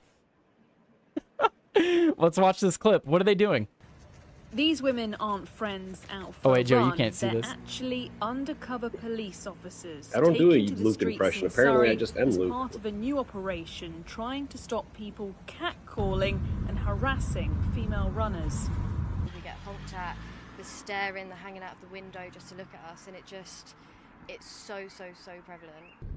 And police teams are ready to intervene the moment the officers are beeped at, followed, or shouted at, pulling. Beeped at, followed, or shouted at. Now, followed, I'll grant you that one. You shouldn't be following people. That could present some issues. But really, beeping or talking to someone as you pass by, like Joey, if I drive past you and I yell something out my window, should I get pulled over? No. Well, that's what they're doing. This is the UK, guys. The UK is but such a what silly country place. they're in, though. It's a silly place. It's such a silly I could never place. Visit there. I'm so glad we can sit here and laugh at them. Yeah, for now. For now. Yeah, Joey, I guess that'll be the next thing we bring up, because for now. For now. But yeah, so followed or shouted at. Pulling people over. They pull them over. Those kind of behaviours may not be criminal offences in themselves, but they still need to be addressed. Guys, they're not criminal offenses, right? But those actions still need to be addressed, right? Like, I was talking to my girlfriend about this. Like, what kind of repercussion needs to happen to like a guy that like catcalls a woman driving by? Like Nothing. what you stop them and be like, hey, that's bad. Because like now You can't do that, mate. You can't do that, mate. Now you're just policing people being respectful. Like, that's not something that needs to be policed. You can't force Women someone will to be be like- respectful. Women will be like, no man wants me. It's like, yeah, because you don't let them catcall you anymore. Yeah, I like this comment from Dirt Diver. When do we make England a colony again? I think that'll be shortly after the meeting with Putin in Alaska, when we actually ally and conquer all of Ukraine and Europe together. It's gonna be the greatest double turn of all The time. greatest double turn, the double play of all times, guys. We're Tongue gonna call it the removal? night that we're gonna call it the day democracy died in darkness or Anchorage, J Alaska. Spot said that they should have tongue removal. Yeah, you can't call a woman. We have to remove your tongue. I'm sorry, guys. That's the only humane thing to do in society. Start catcalling in sign language. Right, and we did get a couple of Rumble rants. Let's see, what kind of Rumble rants did we get here? We got one from the Swamp Cleaner. If the Chinese captains played more World of Warships, this would have never happened. Talking about the Chinese story from earlier. I don't know if you heard that story while you were waiting, but that was a pretty funny one. And then we got that was the one you sent in. Yeah, go follow Joey, guys. And then we got pro ableist. I think I'm saying that wrong, but it says ableist in the title. They should go to Luton, Tommy's home turf. They'd be ousted for not covering. Oh, you talking about Tommy Robinson? Right. Well, anyway. Yeah, no, it's just a silly place, but we don't have to worry about it now, but we will have to worry about things like this in the future, guys. I mean, the US will have to remove the Islamic State from the UK. Yeah, we would have to do that. Crusades 2.0, perhaps? God, war never ends, huh? War never ends. Joey, are you excited for war? Do you like war? I know you're a fan of war, right? Oh yeah, I'm a huge fan of war. I love war. War is great. We should continue every failed foreign policy that we have. I love war. It's great. Great. It's absolutely wonderful. You know what Don't you is love wonderful, war? Joey, is requiring an ID to get on the internet. I think that's wonderful. I think it should be required. Well, it depends on what you're getting on the internet for and how it's done, I guess. That's true. That's true. So age verification is coming for the whole internet. In July, the United Kingdom began implementing major parts of the Online Safety Act, a law that, in the government's words, protects children and adults online by putting a range of new duties on social media companies and search services, making them more responsible for their user safety on their platforms. Chief among these duties is age assurance. That is figuring out how old users are to prevent them from seeing pornography, content that encourages, promotes, or provides instructions for self-harm, eating disorders, and suicide. Among other things. What's the and among other things though? Like what's that? What did Swamp Cleaner say? How many of the cat colors are Muslim migrants? Oh, no. And what kind of political pickle will the cops be in if they try to explain Western feminist sensibilities to them? They're probably not Muslim migrants because the people they're catcalling aren't under 13 years old. Oof! Yikes! Anyway, neither are a lot of the people bypassing these age verifications. Because the way that so Joey and I are gonna argue about this as we get into it more. But the way the UK implemented this is absolutely horrendous. It's not going to work. They have So basically what they did is they implemented that you have to verify the age to get on your website, but they did not implement a way for you to do that. Basically, they're like, you have to verify the age, but we're not going to put in place the measure in which you do that. So all these companies get to verify in their own method. So now you have companies like Reddit or Discord. They're doing facial verification, and then kids are using things like Death Stranding and getting the face of the actor from Death Stranding and bypassing the freaking facial recognition. Like, it doesn't work that way. So, like, I'm in favor of age verification for certain things. I don't think children should be having access to adult content online, but this is not the way to do it. They not only did they do it in a blanket measure where all of these sites now need age verification, but they didn't even do it in a uniform way where they all have to do it a specific way. It's like, oh, you have to verify, but it's up to you how you verify. I would just like to say I'm not Luke Gronkowski. He wishes he had hair like this. Someone said you're Luke. Yeah, Ray, again, I can't read, bro. You know what's funny is Joey is my Luke. Luke. He is my Luke Rodowski. That's funny. That's funny you guys say that. He is my Luke Rodowski. Would you like to explain that? You constantly bring up contrarian things that happen to be right. And that's exactly what Luke does. He brings up contrarian things that sound outlandish, but is absolutely right. I never heard of Tyler until the quarter sent me here. Yeah. Concrete Hades, he said, $5 Rumble rant. All the guys that raided with the quartering, could y'all ask Jeremy to interview Carl J, please? Yes, guys. So those of you that are tuning in from the quartering, if you guys could get Carl J's story to the quartering, that would be incredible. Yeah, shout out Carl J's Twitter. Let me move to, let's pull that up. So let's go pull up his Twitter. Guys, if you don't know the story of Carl J, he lives in California, Sacramento specifically, and they are trying to take his house. He has a fully paid off house, and they are trying to take it from him. The local government is levying a bunch of BS fines against him, and they're refusing to let him pay his property taxes and all kinds of stuff. He has all the video evidence. He has so much stuff. He shares it all on his Twitter. Go follow him, Carl J. No one is helping him with this. Lawyers aren't helping him. He's tried to reach out to a ton of different platforms and people just aren't getting back to him on it. I think they've already taken. Haven't they not basically already taken his house? He's facing eviction. Yes. They've already taken his house. He lives on a property. His house sits on 2 parcels of land. The government stole 1 parcel of land and then sold it and then retroactively added the other parcel of land to it, taking both lands from him. And he didn't get a dime for it. And like, there's so much BS going on with it. There's videos of him going to the county clerk's office and the county clerk literally laughing at him for trying to pay his fines. Like, crazy stuff. Absolutely crazy stuff. So if you guys we can tried bringing this up, with Tim, but you know how that goes. It's hard to get these things in front of people. I have interviewed him. Joey has interviewed him. He's talked on a couple of different shows, but shows like mine and Joey's aren't as large. So if you guys could try to get this out to other platforms, we're trying to get as many people to know about this as much as possible. So yeah, lawfare in California over my political views. They said my house was abandoned. I lost my house. Please retweet. And then he's got a give, send, go.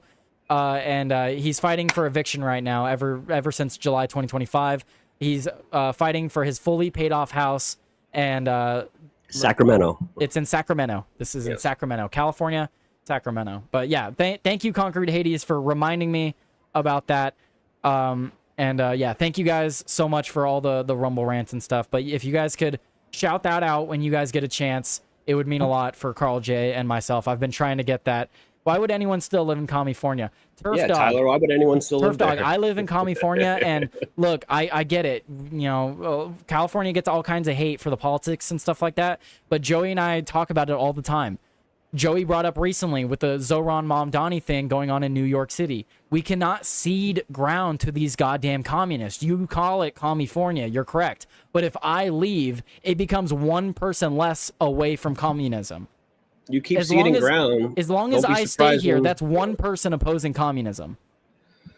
You just keep ceding ground. Don't be surprised when, like, I love it. Like, the right is all like, oh, look, Hollywood's full of nothing but leftists. It's like, yeah, you guys keep leaving and ceding ground. You don't even fight for what you believe, but everyone always claims they'll be ready when the Civil War pops off.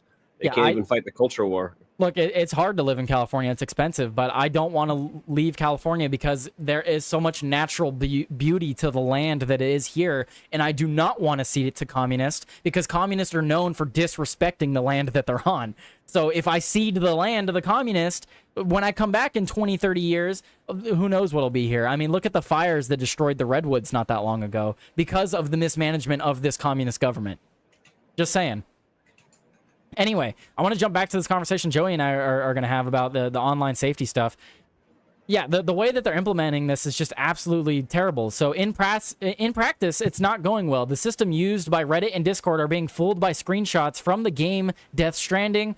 They're also being fooled by VPN downloads, which allow users to be basically appear like they're in another country, pretend to be browsing from somewhere else other than the UK. Reddit is blocking users from subreddits containing news and footage from Gaza and Ukraine unless they show ID, and other less clearly violatory or offensive subreddits are shutting off access to. According to reporter Taylor Lorenz, ew, gross. British users need to verify their age to access r/periods, r/stop smoking, stop drinking, and other subreddits that provide essential community support to users, including minors like r/sexual assault. Why are minors anyway? Companies are also scrambling to either develop or purchase age gating tools of all sorts. Spotify is scanning faces. YouTube is using AI to interpret a variety of signals that helps us to determine whether a user is over or under 18, which can be overridden with a government ID. X, which, like Reddit, serves a lot of porn and other adult content, also estimates users' ages, but apparently not very well. No, absolutely terribly not well. And X verifying someone's age through AI? No. You can say it happens, but it doesn't. It's too early to know how this law will settle into its full implementation, but other implications are clear. For determined kids, it's relatively easy to cheat, and for everyone else suddenly required to prove their ages, it is a major privacy setback. As the Electronic Frontier Foundation puts it, UK scrambles to find an effective age verification method shows us that there isn't one. It's high time for politicians to take that seriously. The Online Safety Act is a threat to the privacy of users, algorithmic discrimination through face checks, and leaves millions of people without a personal device or form of ID excluded from accessing the internet. So I don't like that argument. That's the same argument that they make for against voting ID. Like, oh, we can't have voter ID because people don't have access to IDs. Like, okay, shut up. I don't care. But what does worry me here is the way that they're implementing this is just terrible. How do you feel about this, Joey? Because I know that we differ on this. I'm of the opinion that we absolutely should have some form of age verification, but it should be a uniform one that is held to the standard, like for all companies. All companies should have the same standard for age verification. And basically, age verification should only be on sites that have adult content. And if you don't have age verification, then you don't have adult content. And if adult content does appear on your platform, you directly should be held accountable. So adult content, what does that mean? Do you mean like pornography? Going to the strip club in GTA 5, or do you mean porn? That's where porn? That's where See, it gets this opens gray. up a whole bigger debate. This is what authoritarians will do, though. Like, when it came to like the wokeness with the left, like they're just seeking censorship and means to censorship to justify their own power. So now they're going to do it on the other token. They're going to utilize protecting the children as a reason to start doing all this censorship stuff. And I understand it's admirable to say like, oh, well, you buy a beer, you got to do an ID check. You do this, you got to do an ID check.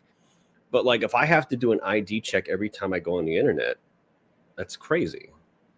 Yeah, I don't know about... If I have to, like, I know Nora, my co-host for my show, said that something like, put your ID number in or so. She's like, everyone knows their ID number, don't they? I'm like, I don't. Do not know my ID number. Well, look, most people don't even know their own phone number. I would be fine with like having to, have an ID attached to like an account or something that you sign in on. But like you said, that opens up a whole lot of other issues. But I guess the root of the issue and the reason that we're talking about it is, how do we prevent kids from getting access to this crap?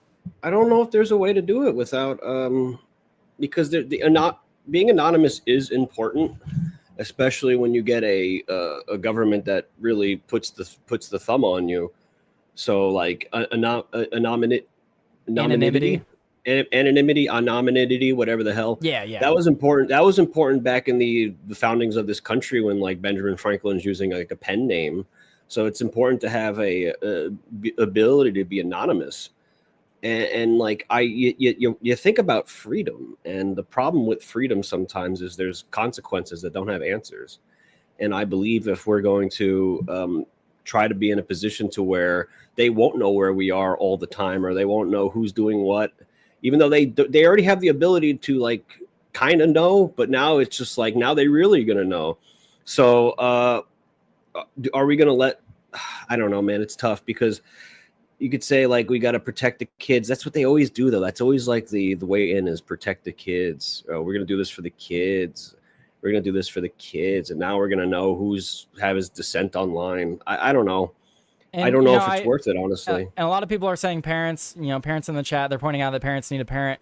And my issue comes in, and like I was saying in one of the earlier stories before the raid, is what do you do when parents don't parent, though? When you have a ton of people that aren't parenting, or not even that, you have kids that are being parented by other kids. They're learning from other kids. Or like you can do everything in your power as a parent to prevent your kid from having access to this stuff, but then they go to school or they go hang out with a friend, and then that friend doesn't have parents like you, and they have access to this stuff, and then they're like, here you go, here's all the stuff that your parents won't let you have access to. My parents let me have access to it, and I'm giving you access to it now. Because it was like that for me in school. I didn't have a smartphone for the longest time, but kids that did have smartphones would come and show me stuff. I can't tell you how many times I'd be in school, and then people would show me decapitation videos because they're like, oh, dude, look at this. And I'm like, I don't want to see that. I don't care to see that. Thank you, but go away. So, like, no matter how hard you try, like you're saying, what do you do? Because even if you say parents need to parent, what do you do when you are doing everything in your power as a parent, and then you have other parents that aren't doing anything, and then their kids show your kids everything? Homeschool your kids. I mean, that's what Careful says. Homeschool your kids. I mean, that's an option for some. It's not the easiest option for everybody, considering now we live in a society where men and women both have to work, because good luck paying for a house or anything like that. That's going to be my follow-up point is income. How many hours of the day are the children not with either parent?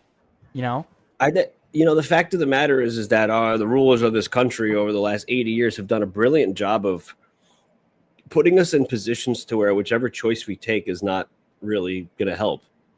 So like now we have dual income households out of necessity, and it's hard to homeschool your kids now. So now you're going to look for a good homeschooling pod and hope that you can find people who can do that. Yeah. And if you can't do that, then you're like, well, I guess private school is the best option. If that's too much, then you're like, Catholic school is my best option. And well, if you got to send them to public school. See, look, JD Klein gets it. JD Klein gets it. Tyler turned out bad because his parents didn't parent. Exactly. One of my parents was in prison and then died of cancer, and then the other one was working all the time. They didn't parent. But it is a good point, though, because when you think about like how you get to certain places when it comes to politics and what each side believes and overturn windows or whatever. Whenever you get overturn, I always say overturn. We're going to overturn the window.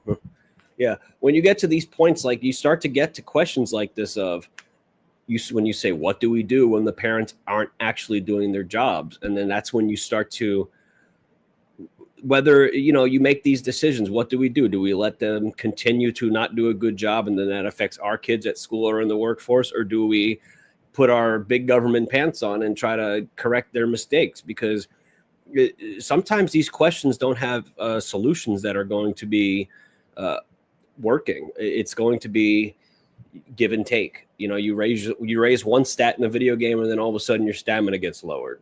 And the analogy I gave earlier when I was talking to my girlfriend about it was, people can say just parent, right? But if the analogy I gave, like a real world scenario, I'm walking down the street and I'm walking with my kid, and for whatever reason, I turn away for a few seconds to talk to someone or to look at something. And while my back is turned, my kid decides to wander off into the store behind me. Well, it turns out the store behind me was a Spencer's, and he's now found himself in the dildo section. Who's responsible for that? Is that my fault for turning away for 30 seconds, or is it the store's fault for allowing the kid to get that far? Because me personally, I would say both. These age-old questions. I would say it's both. Really the parents should be paying attention to what their kid is doing at all times while they're in their presence, and then the store shouldn't be allowing access to the kid. The same thing for these social media sites. Yes, the parents should be doing everything in their power to prevent the access, but I think these sites have some responsibility for that as well. Try one full-time income. It's really not that easy in some areas of the world. I mean, listen, I get it. Try one full-time. What job could you work that has a full-time income nowadays? Sure, there's tons of jobs that you can, but what job is achievable to the average person that is a one family income, single family income? They've designed society they've doubled the workforce. This is how society is designed now. It's really difficult to just try to put the toothpaste back in the tube. So Prism Gazer, you're just wrong there. I'm sorry. He said it's on the parent. Stores can't be held liable for your poor parenting. That's just not true. If some minor goes into an adult store and buys adult things and the store allows it, the store will be held accountable. So you're just wrong there. The stores are held accountable for that. It's not the parent. The parent wouldn't be held accountable for that. If my back is turned and then a child is allowed into a sex store and buys sex magazines, that's not my fault. The store allowed that. I think there's a bigger question here, though, is the internet is an unprecedented thing that I don't believe the Constitution necessarily has all the blanket answers for. I mean, so what exactly do we do about it? I mean, yeah, that's one of my points is for people that are constitutionalists, what is their possible solutions? Is your answer like, this is just what happens and you have freedom? Sometimes there's no answer for certain things. Well, I've talked about, the First Amendment and how online has really become the new town square. So we need to have the First Amendment. But then I think back to how a lot of these spaces are owned by private companies. And if they're having access to all this, because you can't go out in public and just wave your genitalia around. But right now I can post a picture of my genitalia. Yourself, bro. I'm kidding. Well, right now I could post a picture of my genitalia on X, and that's fully allowed. And then if a minor sees it, that's not my fault. That's disgusting. It's what it is the internet. You think about we are in a 3-dimensional space. It's added a whole different dimension, and it's we're still trying to figure out how to navigate it. Yeah. You can in Boulder, Colorado. You can in Boulder, Colorado. Liberty is at risk. Open the door a crack. and you have a flood of control. I mean, yeah, it's always true. You give them an inch, they take a mile. It's just this is one of those issues that I think, like, I don't know. There's no good answer to it. Either we just allow what we have now, which is kids getting access to very graphic things that they probably shouldn't be seeing yet, or we start infringing on people's rights and stop allowing anonymity. Now, there are some good things that can come with that. I think a lot of people aren't considering. Think about how much abuse content we see online for just children and other things. If people were forced to have an ID attached to their accounts, if they were to post content like that, tracking them down would be a lot easier. So that is a point in the direction of it wouldn't be all bad, is what I'm saying. With the ID verification stuff online, there would be some good with it. Good being people would go into the dark recesses of the internet to share this stuff instead of going on Twitter. Because there's been articles recently about Twitter accounts going up for a few hours to share a bunch of disgusting child abuse videos, like links to it and stuff. But if those accounts were forced to have an ID attached to them, that wouldn't happen. Or if it did, they'd be caught. I do not sound like Luke on muscle relaxers. I can get way more animated than him. I'm just, you know, I've been what it awake is, guys? for only 3 hours. Yeah, I got Joey up early today. He doesn't normally get up this early. Normally he would have woke up like 30 minutes ago. Yeah. Yes. Well, listen. If you listen to Nightcap later, you'll see how much more animated I get. It's just the sun's still out and I'm like a vampire. I think the solution of banning porn won't work. The only reason why I say that is because then you're really going to push it underground, and then like that's going to cause problems in itself.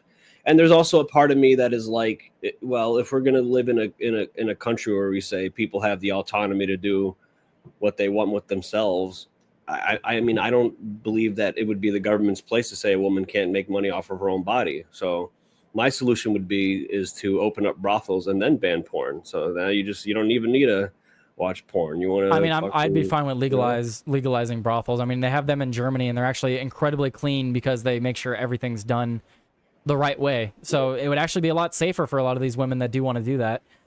And then, like you said, we could just ban it online and then make it to where you have to go in person. Porn is sex. Not for the person watching it. I was gonna say, I think that's the other way around, but. But like, I personally don't really care if a woman uses her body to make money. I mean, I don't care either. I will shame it. I will shame it personally, but I think if it's someone low wants to do effort it, go for ahead. sure. It's definitely low effort. Bulk Bogan, what a name. Yeah, you're just using what God gave you, whatever. Yeah, no, I just people make money off of their bodies all the time. Athletes make money off of their athletic prowess. So it's like, why can't she make money because she got a stupid hip to waist ratio? Like, selling your soul is your thoughts on the matter. You see, like, that's the problem I have with the right sometimes, is they will reflect their morality onto what is a law or what should be law.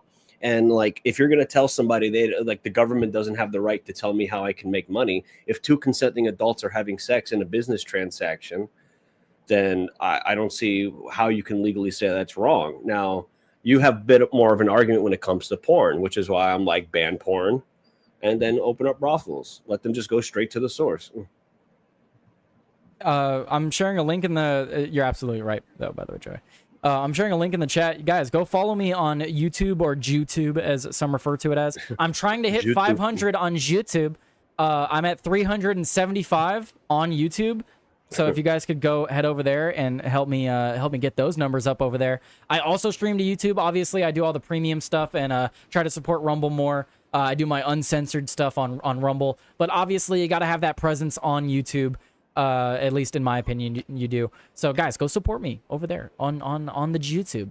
The next thing I want to bring up, though, Joey, is how do you feel about ID checks for Grand Theft Auto? Grand Theft Auto 6, the developers apparently one of the famous data miners of Grand Theft Auto recently is reporting that in the coding they're doing age verification for GTA 6, and they're looking to implement it into GTA 5 as well retroactively. I can't believe Rockstar is just going to let that sit there and let that happen. That's crazy to me. GTA Online reportedly adding age verification checks ahead of GTA 6. Rockstar Games is reportedly adding age checks to GTA Online ahead of GTA 6, which will lock certain content behind this step. The report comes the way of prominent Rockstar Games insider and data miner Tez2, who completes the report with the specific code revealing that Rockstar has been working on this new initiative.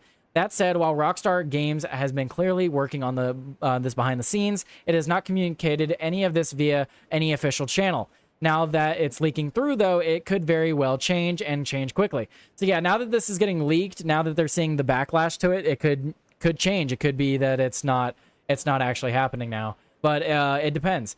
How would you feel if this were to happen? Because me personally, even though overall I like the idea of age verification because I don't want kids having access to this stuff, when it comes to video games, I'm wholly and totally opposed to it because a kid is not going to easily pirate a video game. A kid is not easily going to buy a video game in the first place. A kid is not going to easily buy a video game. It's not going to easily pirate one.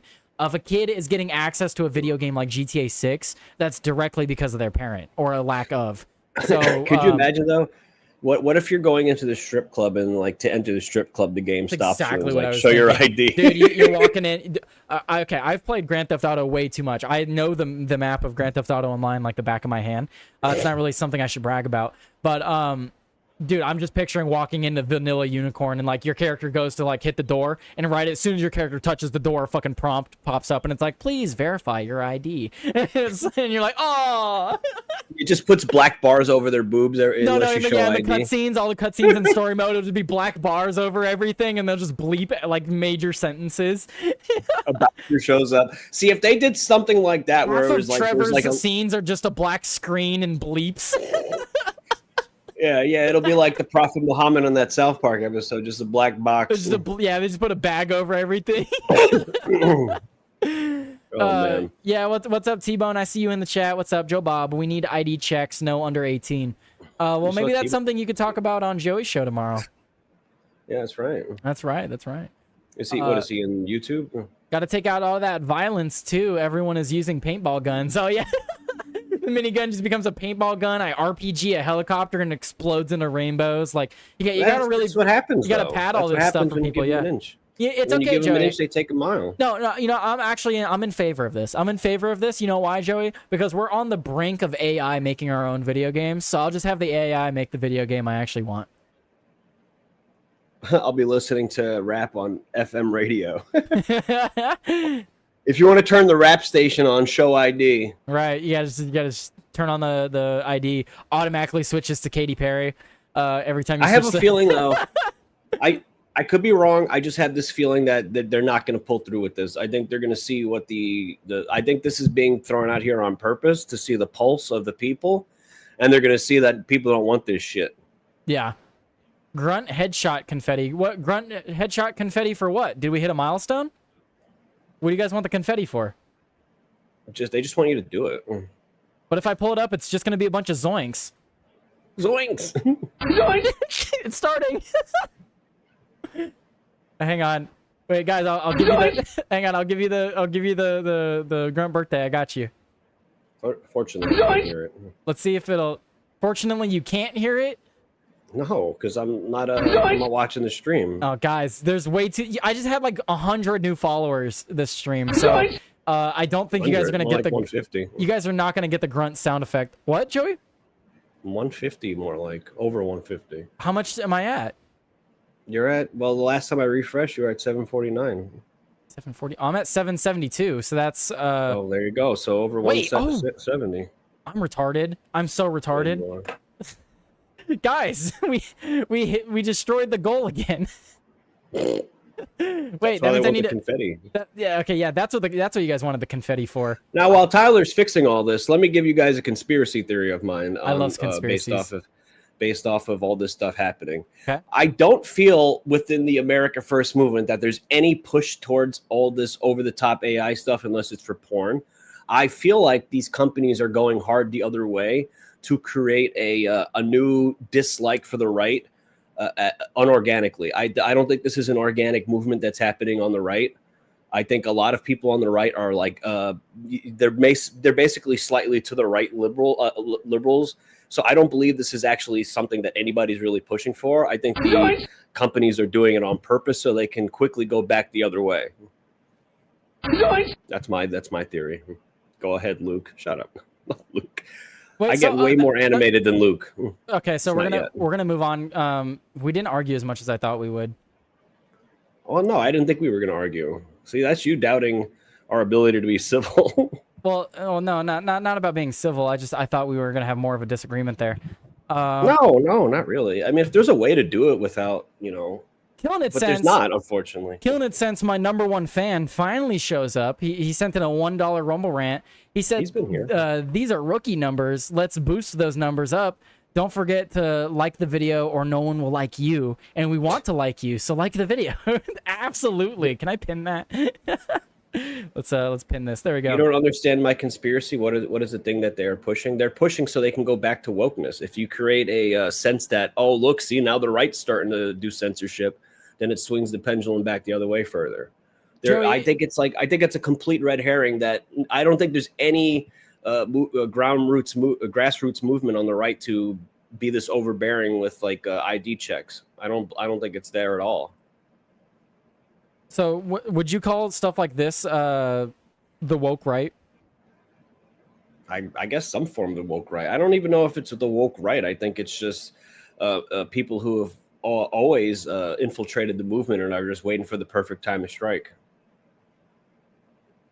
I don't think Howling Mad. I don't think they do want. I don't think porn companies want ID requirements. I don't think they do. I mean, look at Pornhub. They've been pulling out of all the states that have started requiring it because only the big ones can implement it quickly. I just disagree, Howling Mad. The porn companies want ID requirements. I disagree because a large portion of people that do that are children. A lot of children look up that stuff. That's specifically why Pornhub doesn't have that, because they know a large portion of their numbers come from children. Yeah, I don't like porn. No, see, like, or minors, I should say, not children, minors. Yeah, they want to. Whether it's I don't know. You just get into the mind. Like I always say, like the variables change, but the behavior stays the same. They always want to get children while they're young because that's the best way to get them hooked. Whether it's pushing a religion or pushing transgenderism or pushing pornography, it's easiest to get them when they're young and impressionable. So that's what a lot of marketing does. A lot of marketing is geared towards young adults or children on purpose. So Boosh has a question in the chat. He said, good point, Mad Stork. How would any of this work with a fake ID? Fake IDs can still be scanned at the store for alcohol and smokes. So what I would add to that is how would a child get a fake ID? How would they get access to a fake ID? I got a fake ID when I was 16. But how would you be able to do that the same way now? Oh, yeah. I would probably start running the fake ID business. I mean, if that's the case, then I guess that doesn't work, huh? I was able to get a fake ID relatively easy for about $100. Well, but what kid is going to have $100? I did. Well, then by that logic, I feel like we could say that kids would be able to buy Grand Theft Auto, though. Maybe that. Yeah. Smithson just purchased Grand Theft Auto 6. Yeah.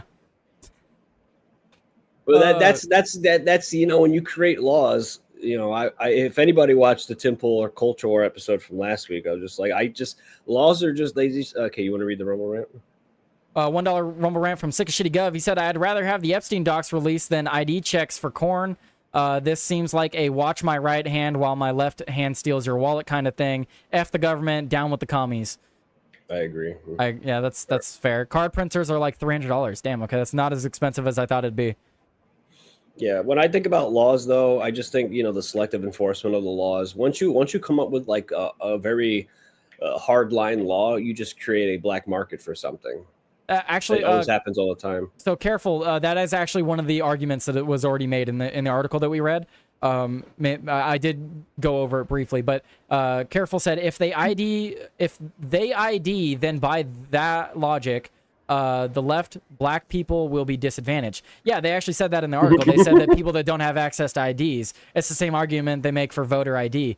There were people in that article I read that said if we start instituting ID checks, people that don't have access to ID will be disadvantaged. Of course, they mean We gotta people of start using color. their bullshit arguments against them. Yeah. Like, why do you want to disenfranchise black people from playing GTA 6? You want to disenfranchise people from playing GTA 6? $1 Rumble rant from Matt Stork. If you read my message, you'd see I wasn't joking about viewing stuff. I was talking about the sharing stuff. If Jose can get a fake ID, so can P. Oh, I see what you're. Okay. What he's saying is Jose. it's not about the kids getting fake IDs. What he's talking about is I was commenting how there's a bunch of disgusting people that post disgusting things online, and those disgusting people would just get access to fake IDs to do it. Arbitrary rules for thee, authoritarian for me. Authoritarian for me. Nice. Motley murmurs. IDs are racism. Racisms. Yes. IDs are the racisms. We just gotta start using their logic against them and just make their heads explode. Like, that's what happened with the Israel-Palestine thing. Like, half of them are like, we should support Israel, right? And then the other half are like, no, they're bad now. And then, like, most of the left was just like, I don't even know what to do for this issue. The comment that I said, I committed a racisms. -5 social credit score. You can't buy GTA. I can't buy bread or milk now. Yeah, you're gonna have to settle. You're gonna have to settle for margarine and like stale toast. That's all you can afford.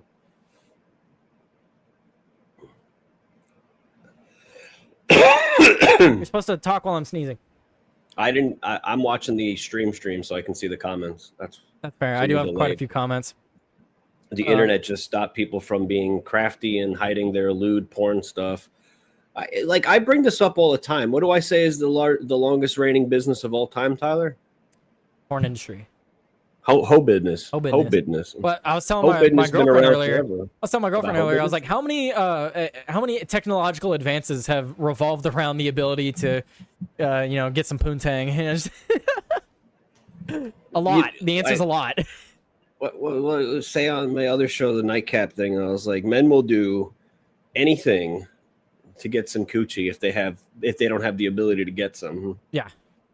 Okay. Men will do anything. I want to talk about this. This is a crazy story that happened 3 days ago that not a lot of people are talking about. Naturally, I'm the guy that talks about the news no one talks about. So if you guys want to check me out, follow the channel. I talk about the news no one's talking about, and I talk about important things like this next story here. Officials say gunmen who attacked CDC may have had anti-COVID vaccine beliefs. Investigators say that the man who opened fire on the headquarters of the U.S. Centers for Disease Control and Prevention CDC in Atlanta, killing a police officer, may have opposed the COVID vaccinations. So this happened just 3 days ago.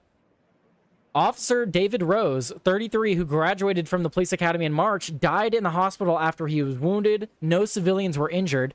Officials told U.S. media on Saturday that they were looking into the theory that the suspect, Patrick Joseph White, 30, was ill or thought he was ill from a COVID vaccine. White died in the incident.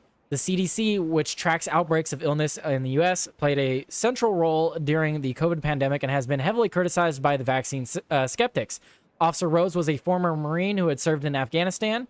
DeKalb County official Lorraine Cochran Johnson said this evening there is a wife without a husband. There are 3 children, 1 unborn without a father. That's terrible.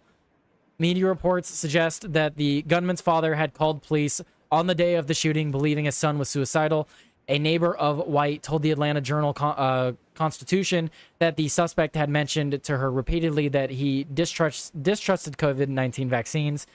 Nancy Holst, who lives across the street from the White's family in the Atlanta suburb of Kensaw, told the newspaper he was very unsettled and he very deeply believed that the vaccines hurt him and were hurting other people. He emphatically believed that. So, so it looks like this guy went and shot up the CDC because of what happened with COVID vaccines. Howling Matt is mad at you. Sorry? Howling Matt is mad at you. What? I'm still upset. You want online to... I'm holding the follow button hostage until I get to know you better. That's fair, Howling Mad. That's absolutely fair. I guess to clarify my point on the ID requirement stuff is that I don't like kids having access to that stuff, but I don't have the correct answer. Having blanket ID checks for the entire government, that is wrong. But I don't know what the answer is on that. But the conversation we had earlier is me trying to find the answer on that, if that helps anything. I don't know what Matt Stork's referring to. I didn't accuse you of anything. Joey, I've always supported Israel. Just the reasons people think leaving. Have we even mentioned Israel today?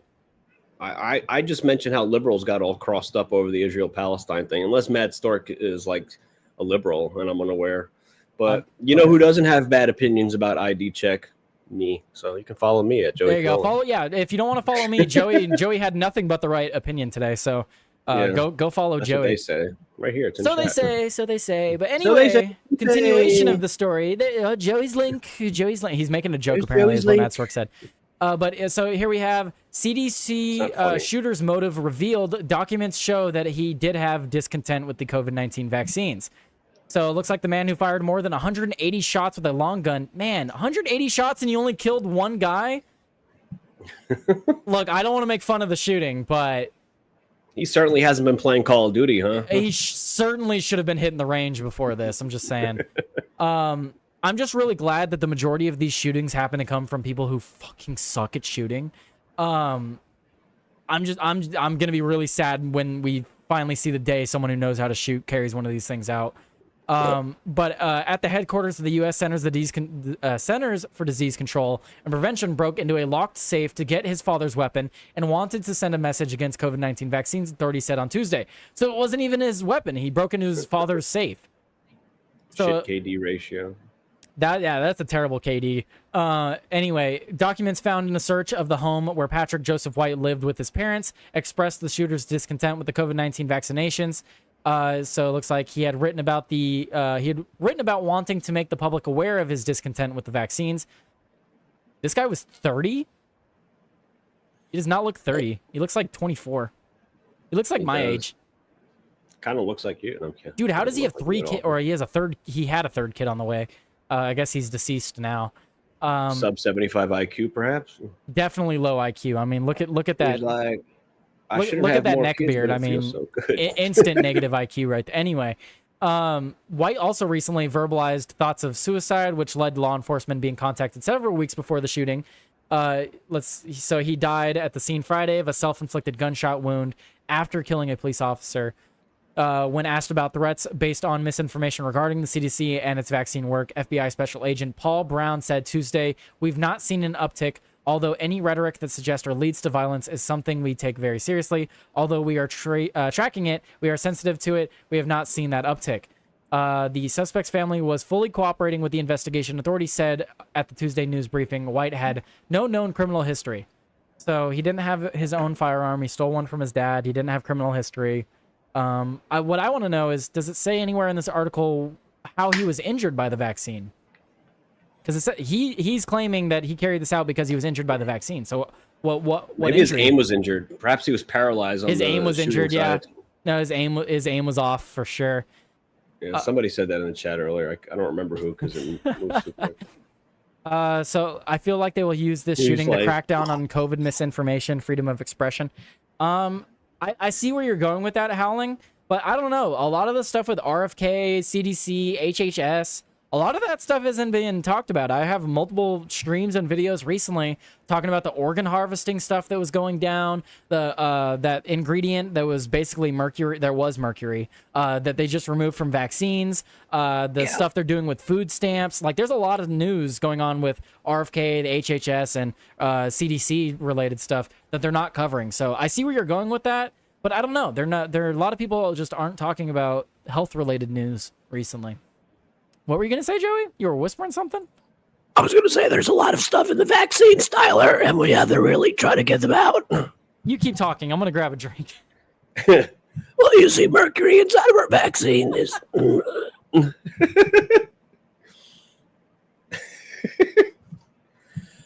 I would rather have Jupiter in our vaccines than mercury, quite frankly. Thank you for joining us, Robert F. Kennedy. That was very insightful. Please keep doing the good work, man.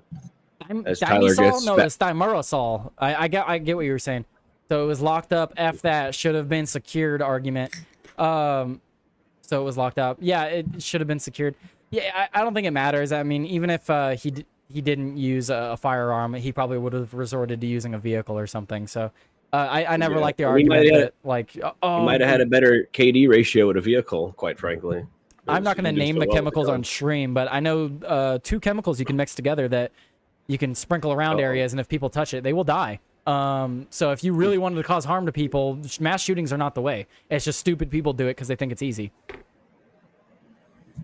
Anyway, U.S. Health Secretary Robert F. Kennedy Jr. toured the CDC campus on Monday, accompanied by Deputy Secretary Jim O'Neill and the CDC Director Suzanne Monarez.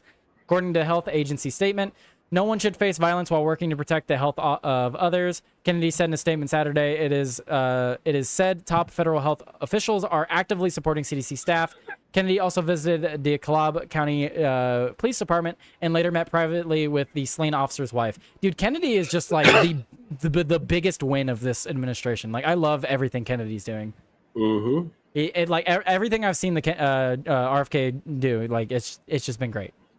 That was the best part of Trump winning, in my opinion. RFK Jr. is the biggest win from the Trump administration. You could tell he has an actual passion about doing all this. Like, he's not giving me his opinions on anything. He's just doing his fucking job. I love it. Sorry, Rebel with no yell. It is pronounced DeKalb. Like the cow? The cow? The fuck did you say? The fuck did you say? Joey. Come on, man. We need some insider reporting on this next story, man. I mean, look at this. So you just allow this. Which voice do I need to do again? You just allow this to happen in New York City, man. I mean, look at this. Chinese national in New York City tried to smuggle $1.4 million worth of protected turtles to Hong Kong. He labeled them as toys, Joey. You just let this happen in your city. What's going on in New York, Joey? Well, you know, since I didn't get elected mayor to abolish the bike lanes, this is the type of stuff that happens now. If we didn't have bike lanes, I'm sure this would be much easier to figure out. Look at these poor turtles. Look, he taped up this turtle. How is he like what is his means of So here a Chinese national living in Brooklyn tried to smuggle $1.4 million worth of protected turtles wrapped in masking tape out of the United States by passing them off as plastic animal toys. 850 turtles? Damn, those turtles are worth a lot then. Wei Kwong Lin worked to ship 222 packages of about 850 turtles to Hong Kong for more than a year leading up to November 2024 before his clandestine operation was brought to a halt. Wait, so does that mean he was successful prior? He's like, I've been doing this for a long time. I've been doing this for years. Why you ruin my business? Why you say smuggle turtle bad? I give him good life in China. Turtles live in China now. Yes. China number 1, USA number 0. So it looks like Lin mostly shipped eastern box turtles and 3 toad turtles, which both have colorful markings that make them attractive to the domestic and foreign pet markets, but they are a protected species by international trade rules, according to prosecutors. Law enforcement at JFK Airport in Queens found 106 of the turtles bound and taped inside knotted socks, and some were even wrapped in diapers between August 2023 and August 2023 and October 2023, according to a criminal complaint. So this guy was literally just trying to smuggle. He had a business smuggling turtles out of the country. My question is where was he getting the turtles? Petco. But if they're like an endangered species or they're like protected or whatever, like where was he getting them? Literally, they're not being protected well enough. Turtle binding, poor turtles, and it hurt nobody. At least they're not. Well, they probably still are smuggling women too, but you know, I'd be like, Tom Homan's wrecking havoc. We have to start smuggling turtles instead of women. I just don't know what it is with New York and animals, man. Because I mean, this was before I was doing news and stuff again. But the Peanut the squirrel story and Fred the raccoon, man. Look, we have this update.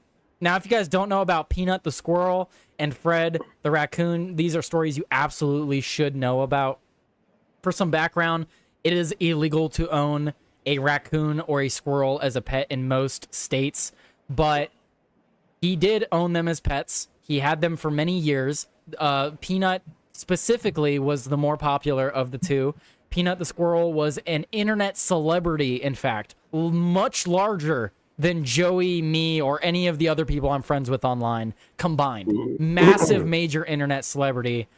What happened to Peanut? Well, local government found out that he owned these pets. They came and confiscated them. Allegedly, the squirrel bit one of these officers while they were rounding them up, and they decapitated both of his animals within 24 hours of confiscating them to test for rabies. Neither one of them had rabies. They had been in his care for years. They didn't have rabies. Literally, they just wanted to kill his pets. That should make me want to go. Oh, I shouldn't say this. You're on YouTube. Never mind. Nuts are still out for Peanut. Absolutely.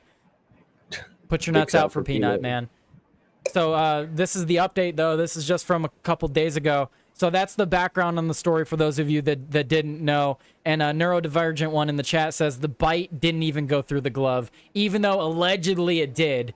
But even if it did, like... Authority will just lie whenever they want to get their way. Literally, they just wanted to make sure he didn't get the pets back, because there was a good chance he would have gotten them back. They didn't want him to have them back.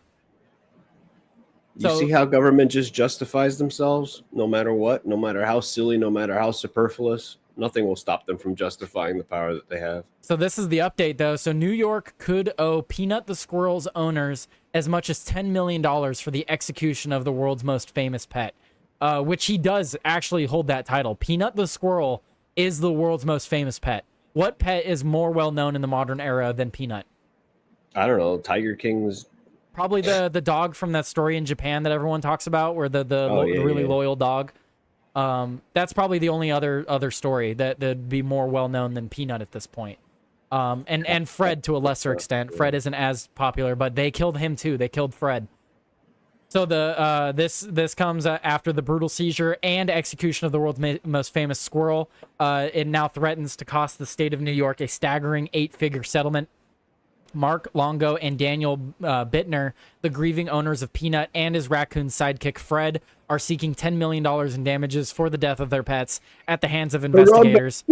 According to a lawsuit. Huh? Harambe is the... I guess Harambe wasn't a pet, though. Harambe's not a pet. Yeah. Yeah. He's a pet of the zoo, I guess. I see what you're saying, though. Hachiko. Thank you, Howling Mad. Hachiko the dog is the only one more well-known than Peanut. Hachiko the dog... for those of you that don't know that story, I'm not going to explain it here. Just go look up Hachiko the dog. That's an amazing story. What about Balto? Fucking dog that did the sled or whatever. I don't know that story. They have a statue of him in Central Park. I think his name is Balto. Could be wrong. They made a movie about him, too. I'll have to look into that one. But I don't even know if $10 million is enough. You literally killed this man's pets, as well as destroyed their livelihood. Their job was social media management for their pets. And you just absolutely destroy. Not only do you destroy and kill this man's pets, but you now have destroyed his livelihood. Like it's insane. I don't even know if $10 million's enough. Like the fact that they're like, oh, we'll just pass off $10 million to you. Like it's okay now. There's a certain event that happened last year where a human being assassinated somebody, and that was the urging that I feel when I see stories like this.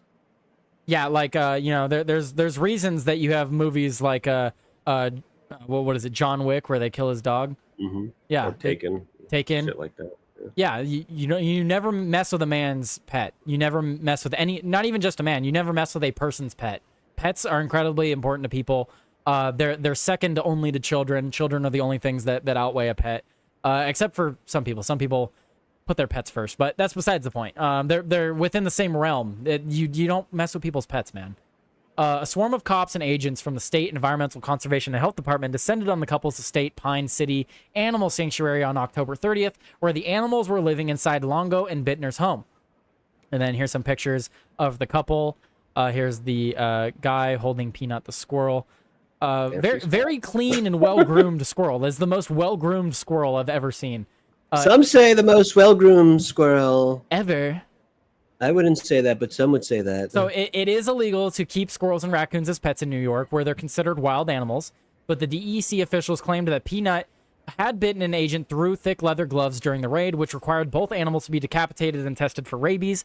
Although the state later admitted that the rabies tests were both negative, it had never apologized nor returned the bodies of either animal. So who enforces the goddamn law against the corrupt people, man? This it's frustrating because you gotta watch what you say and stuff. But yeah, who forces the laws against these people? Nobody fucking enforces the laws against them. We just gotta sit here and take it. Yeah, because like for instance, I have a dog. It's not my dog; it's my stepfather's dog. But I helped him raise it since it was a puppy. It's an English bulldog.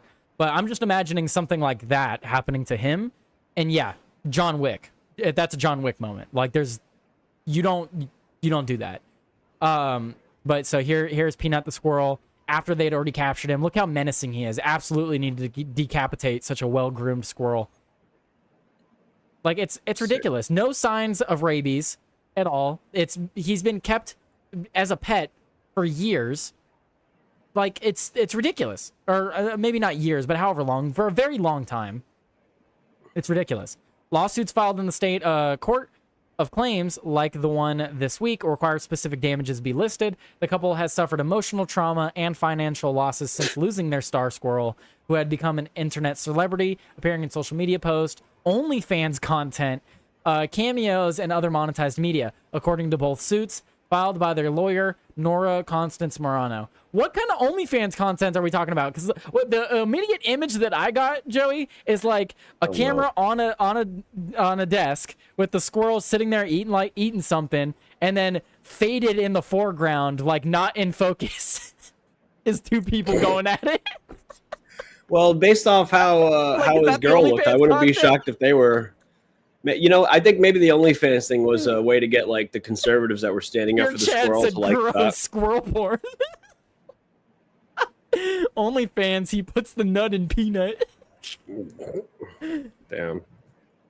Jeez. Sergeant Stubby got a cute cartoon movie. What?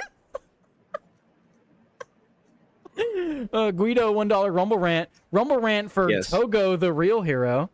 Yes, I said Balto, and they're like, Togo did most of it. And I'm like, okay, guys, really splitting hairs here. It's like heroic dogs. They both did stuff. You say Balto, he got it towards the end. Well, if he didn't cross the finish line, then Togo's effort would have been for waste. So you got to give some credit to the other dog, too. Richard Gere just entered the chat. Who's that? Richard Gere? Gere? You said it right. Gere? Whatever. I'm sorry if I mispronounced your name. I'm terrible at mispronouncing names. So no. Richard Gere is a person. Okay. You're so cute sometimes, Tyler. I'm a little retarded, is what you mean. We missed an important post above, according to Concrete Hades. I did? Which post is that? What post is that? Missed my important post above, is what he said. New York spent more time harassing a effing squirrel than investigating the Epstein list. Actually, that's not true, Hades. They investigated, and then they basically let him get off. So they let Epstein get off, all right. Oh yeah, multiple times, many times. Yeah. Uh-oh. He's an actor that did gerbling. Oh no. No, an actor who put rodents in his butt. No, oh no, I didn't want to know, guys. I didn't want to know. Jesus Christ. Jesus Christ. Jesus Christ. That's crazy. Oh my God. Let me winks. Let me winks. You must go now. Let me winks. Let me winks. Goodness. All right. I already talked a little bit about that story. I want to talk about. What do I want to talk about next? Oh, there you go. I thought this story was funny. It's a lot to read, so I'm not going to read the whole thing. I just thought it was funny. Jeffrey Epstein's longtime butler says there is no way he killed himself and was confident of securing bail before his death. So the reason this article is hilarious is because the butler said that he was probably the person that spent the most amount of time with Epstein out of anyone in his entire life, and he never once saw Epstein do anything to do with human trafficking or children or anything like that. The butler said nothing of that ever happened, and he never even could see it happening. Even though he also says that he was probably the one that spent the most time with Epstein. So like I don't believe you, dude. either you didn't spend as much time with him as you thought you did, or you absolutely were there when all of this was happening. Like so Jeffrey Epstein's longtime butler said that there's no way that he killed himself. I'm like his brother. I don't believe this was suicide. He loved life too much. However, Cochran also appeared to be in denial about Epstein's litany of sexual crimes. Quote, I was his chauffeur, his cook, his housekeeper. He continued, I did everything in Paris. I was his only full-time paid-up employee and worked for him from 2001 until his death. If someone could have seen something, it's Avaldsen. There's no one else. So yeah, he worked with Epstein literally since I was born. And he didn't see a single thing happen. Dude, he got charged in New York in 2008. You didn't see anything then either? And then all the years following that, you didn't see any you know, I wanna bring up this guy's statements because it's like, yeah, more evidence to show that Epstein obviously didn't kill himself, like we all already know. But then it goes on to say like, oh, but I also didn't see anything. There was never anything that happened. It's like, all right, man, you're just full of crap. Yeah, he's like, trust me, bro. Trust me, bro. Yeah, trust me. Listen, trust me. Okay, as one of Tyler's, I've never seen him do any. Trust me, bro. I've never done a trust me, bro. I always say to look up things. No. Trust me, bro. I've known Tyler for like 6 months, bro. Trust me. Trust me, bro. Tyler gives you guys the best info, only the best info. Trust me. Yeah. Like when I say that don't watch his show, just trust me. We should have ID checks on all the internet. You guys should trust me when I say that. No, I'm joking. But and then we have this other story. Counterterrorism and special ops forces have been deployed to protect Ghislaine Maxwell's life in Texas prison. So I thought this story was interesting. So Ghislaine Maxwell, the convicted sex trafficker and accomplice to Jeffrey Epstein, should be safe from any potential threats against her life. The New York Sun has revealed that the Special Ops and Counterterrorism Forces have been deployed to her prison facility in Texas after she received a barrage of death threats. The report states that Jeffrey Epstein's longtime paramour and close associate, Ghislaine Maxwell, has received death threats since her surprise transfer to a minimum security prison camp at Bryan, Texas, prompting federal corrections officials to call in the Bureau of Prisons Counterterrorism and Special Operation Units to considerably beef up its security at the facility. There has been death threats received. A source close to the investigation tells The Sun they are focused on the outside looking in as opposed to the happenings inside the camp. So this isn't actually to protect her on the inside. This is to protect her from people trying to break in and hurt her. Like, I just thought this was interesting. What do you think the likelihood of that is, Joey? That someone breaks into prison to hurt Ghislaine Maxwell? Wouldn't it be more likely that it happens on the inside? Especially considering, well, I'm just saying, considering what happens to people that hurt children in prison, I would say that's more likely something happens on the inside. Yes, but typically it's men in those positions that are, you know what I mean? It's usually like true. The stats are different. To a minor. Yeah, stats are different in women's prisons. Being a woman is a little different. So I don't know. It is interesting. I do think that this is a good move overall. I mean, she should be protected, especially if she's gonna start cooperating and giving us evidence for stuff. So I thought it was an interesting story to bring up. There is more things I wanted to bring up though, so we're just gonna move on because there's not a lot to cover here. It's just interesting. It's just an interesting story. One of those interesting things I wanted to pull up. Let's see. What other stories do I have? What are the stories? Joey, you're doing your show today, right? Yeah, in 18 minutes. 18 minutes. Oh man. Okay. Yeah. Let's see. Precise number. Nope. Now it's 17 minutes. Oh goodness. I should have said 18 minutes and 20 seconds. Hopefully, we eventually get the Epstein list released. Yeah. Okay. Yeah, that's a topic for another day. But Prism, my question for you is: would you be happy to get 5 or 10 lists? 5 or 10 of people. 5 or 10 people from the list. Because at this point, we're not going to get everyone on the list, but I'd be happy to get at least maybe the 5, 10 top people. You won't get the list. Donald Trump's already made the calculation that it's more important that the world doesn't collapse than releasing the names, so we're not going to get the list. And Shitty Gov says his power steering blew up in his pickup truck again. Oof. Wow, be how do okay, you dude. set up stream and get going with only a few minutes to go?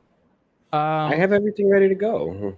Yeah, he's ready to go. He just has to back out, go to his little area, and I could click a literally button. start streaming while I'm on stream with Tyler. I mean, you could. I don't care. I'm just pointing out that like all I have to do is hit start stream in OBS and then start streaming Rumble Studio and I'm live. We're live, pal. All right, we're not gonna get through all my stories today, so I'll just save some of these other ones for tomorrow. But I have to talk about the ones that are in the title and the thumbnail at We're least. professionals, guys. We're professionals here. Adam Schiff authorized classified intel leaks to smear Trump during Russiagate, whistleblower is now claiming. A seasoned intelligence officer who aided Democrats on the House Intelligence Committee repeatedly alleged to the FBI that then Rep. Adam Schiff approved leaking classified documents and information to tarnish President Trump's image during the Russiagate probe.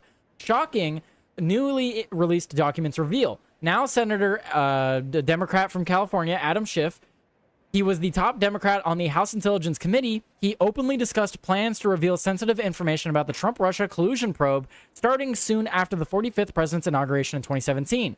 The unidentified male whistleblower alleged. During an FBI interview in 2023, the source recalled being part of an all-staff meeting called by Schiff, at which the Democrat stated the group would leak classified information which was derogatory to the President of the United States, Donald J. Trump. Schiff then stated that the information will be used to indict President Trump. So this is a whistleblower that has been trying to blow the whistle since the first time Trump won, that Adam Schiff and other people in the administration, like the people in Obama's administration, because we had all that information come out recently. So not only do we have evidence now that Obama directly had his hand in this, but people like Adam Schiff directly had a hand in this as well. Because all of this stuff was fake. Keep in mind, all of this derogatory information that was released was all fake, and they knew it was fake. Think about this. Like, elected officials can, just like police, make things up, and there's nothing we can do about it. And then when you try to do something about it, they cry to the high heavens about how you shouldn't be able to do something about it. But if you knock over a fence at a certain place inside of Washington, D.C., they will track you down like they got cheat codes for a video game and they're looking for collectibles. They will track your ass down if you do anything slightly wrong that they say is not pre-approved. But they could literally lie about the president. They could literally make things up out of thin air. And they'll be mostly okay. And if these guys end up getting arrested, the media apparatus that defends them constantly is going to try to use it to their advantage. So the checks and balances when it comes to big business and the government versus the people is erroneously horrible. And I mean, you and I have talked about this recently.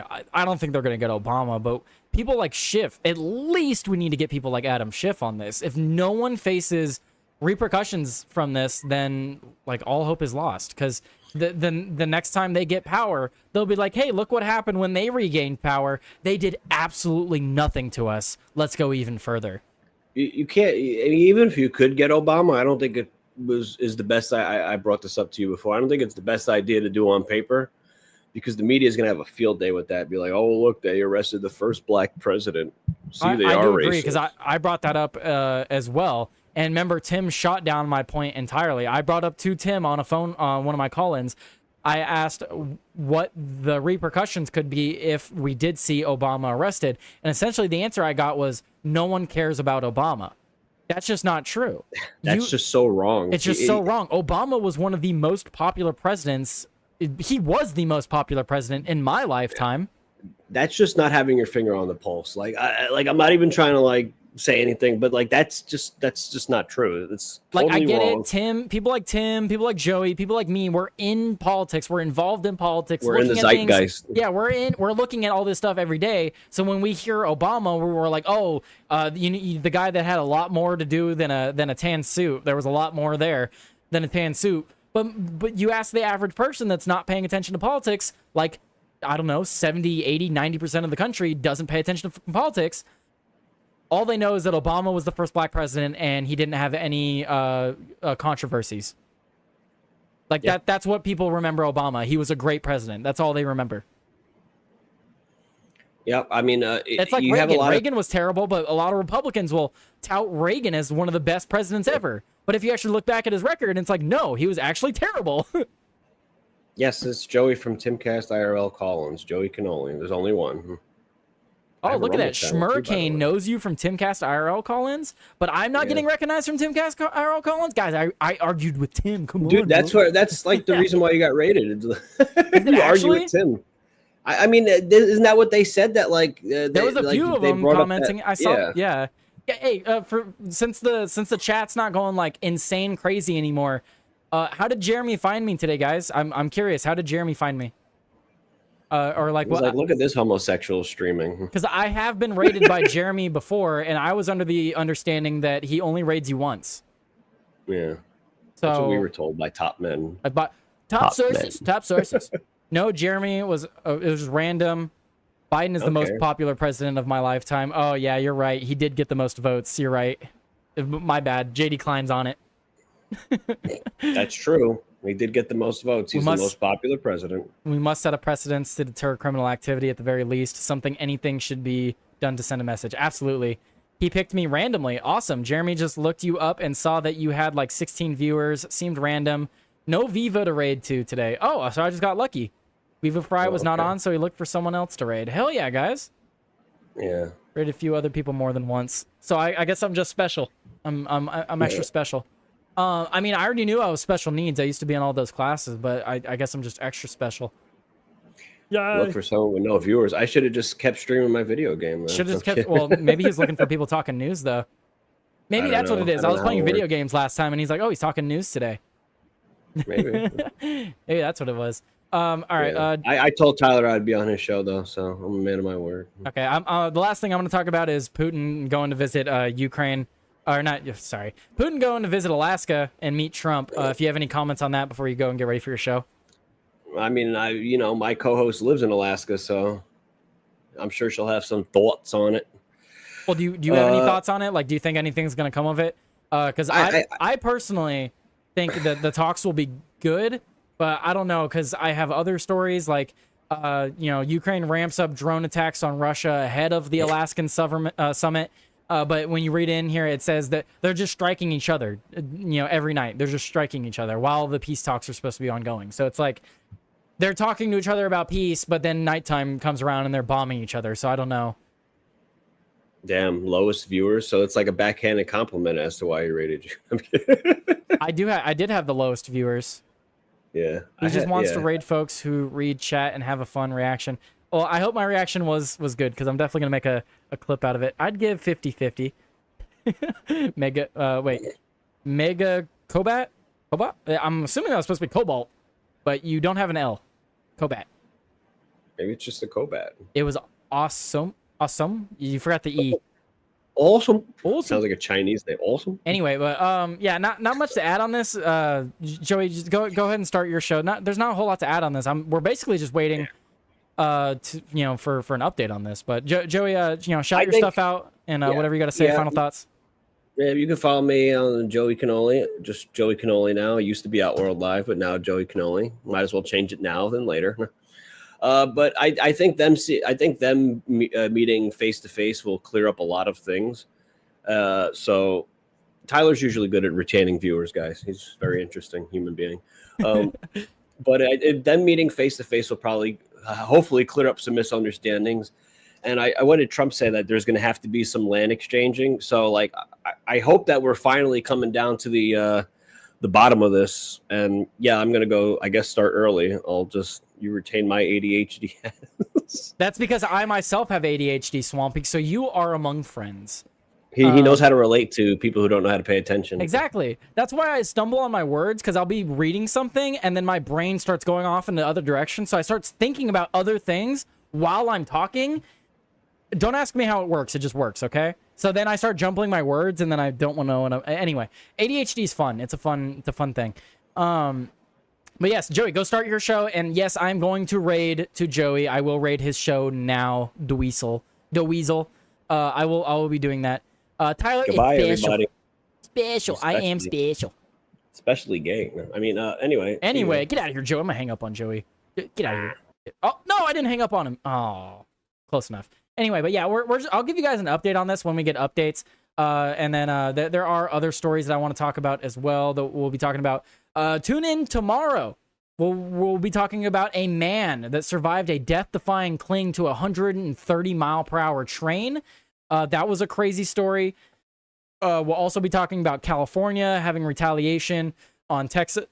Excuse me. Oh my goodness. And yeah, how you beat you to it. He's only halfway. What do you mean Tyler isn't T-Bone? Make sure you hit that follow and smash that thumbs up, peeps. Yeah. Hey, Howling Mad, did I earn the follow? Well, did I earn the follow by the end of it? Because look, I don't agree with the ID stuff. I don't, there's no right answer to keeping kids away from things on the internet. It's a discussion that I will continue to have on the internet. But people like you, Howling Mad, that disagree with me, I need you here. I need you here because I need you to disagree with me every now and again and call me out when I'm wrong. So that goes for all of you in the chat. All of you in the chat, call me out when I'm wrong because I read your chats. Even if it doesn't seem like I am. I refilled you, Schmurricane. Thanks, Schmurricane. All right, well, absolutely fantastic show today, guys. You guys have been absolutely amazing. Thank you again to Jeremy from the Quartering. I don't know what's going on with my Brave over here. It's like lost. I like can't click on anything anymore. What's going on? That's weird. My stuff is like stuck. Leave site. Yes, leave. Jeez. It was like broken. Everything was broken. There we go. Concrete Hades gifted 5 new subscriptions to Tyler Today News. Oh my goodness. Thank you so much, Hades. So thank you. Look at that. All right, who got the gifted? Got one for Zach, got Neurodivergent one, Yoke It Sports and Hobbies, Pain Heart, Prism Gazer. Oh wait, no, wait. No, you didn't get gifted. That was Sign of Jonah. Prism Gazer said W stream. Thank you guys. In celebration of breaking the 750s. Guys, you guys broke a ton of different milestones today. I was just at the start of the stream celebrating how I hit 605. I passed 600. Guys, we're about to pass 800. That's freaking insane. You guys, I love you guys. You guys are amazing. Thank you guys so much for the support today. And guys, go check out Joey Cannoli. He is going to be streaming right now. More content for you guys to go and check out. Be sure to drop a follow for him and go show him the support. He absolutely deserves it. And thank you guys. Thank you guys so much for tuning in today. Absolutely fantastic stream. That will go down as one of my favorite streams by far.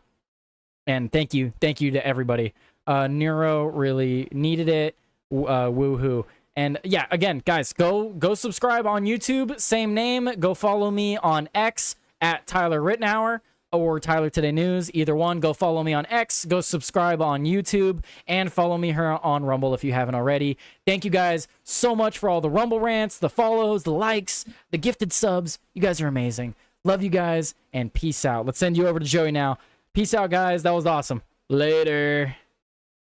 Where is it? Outro.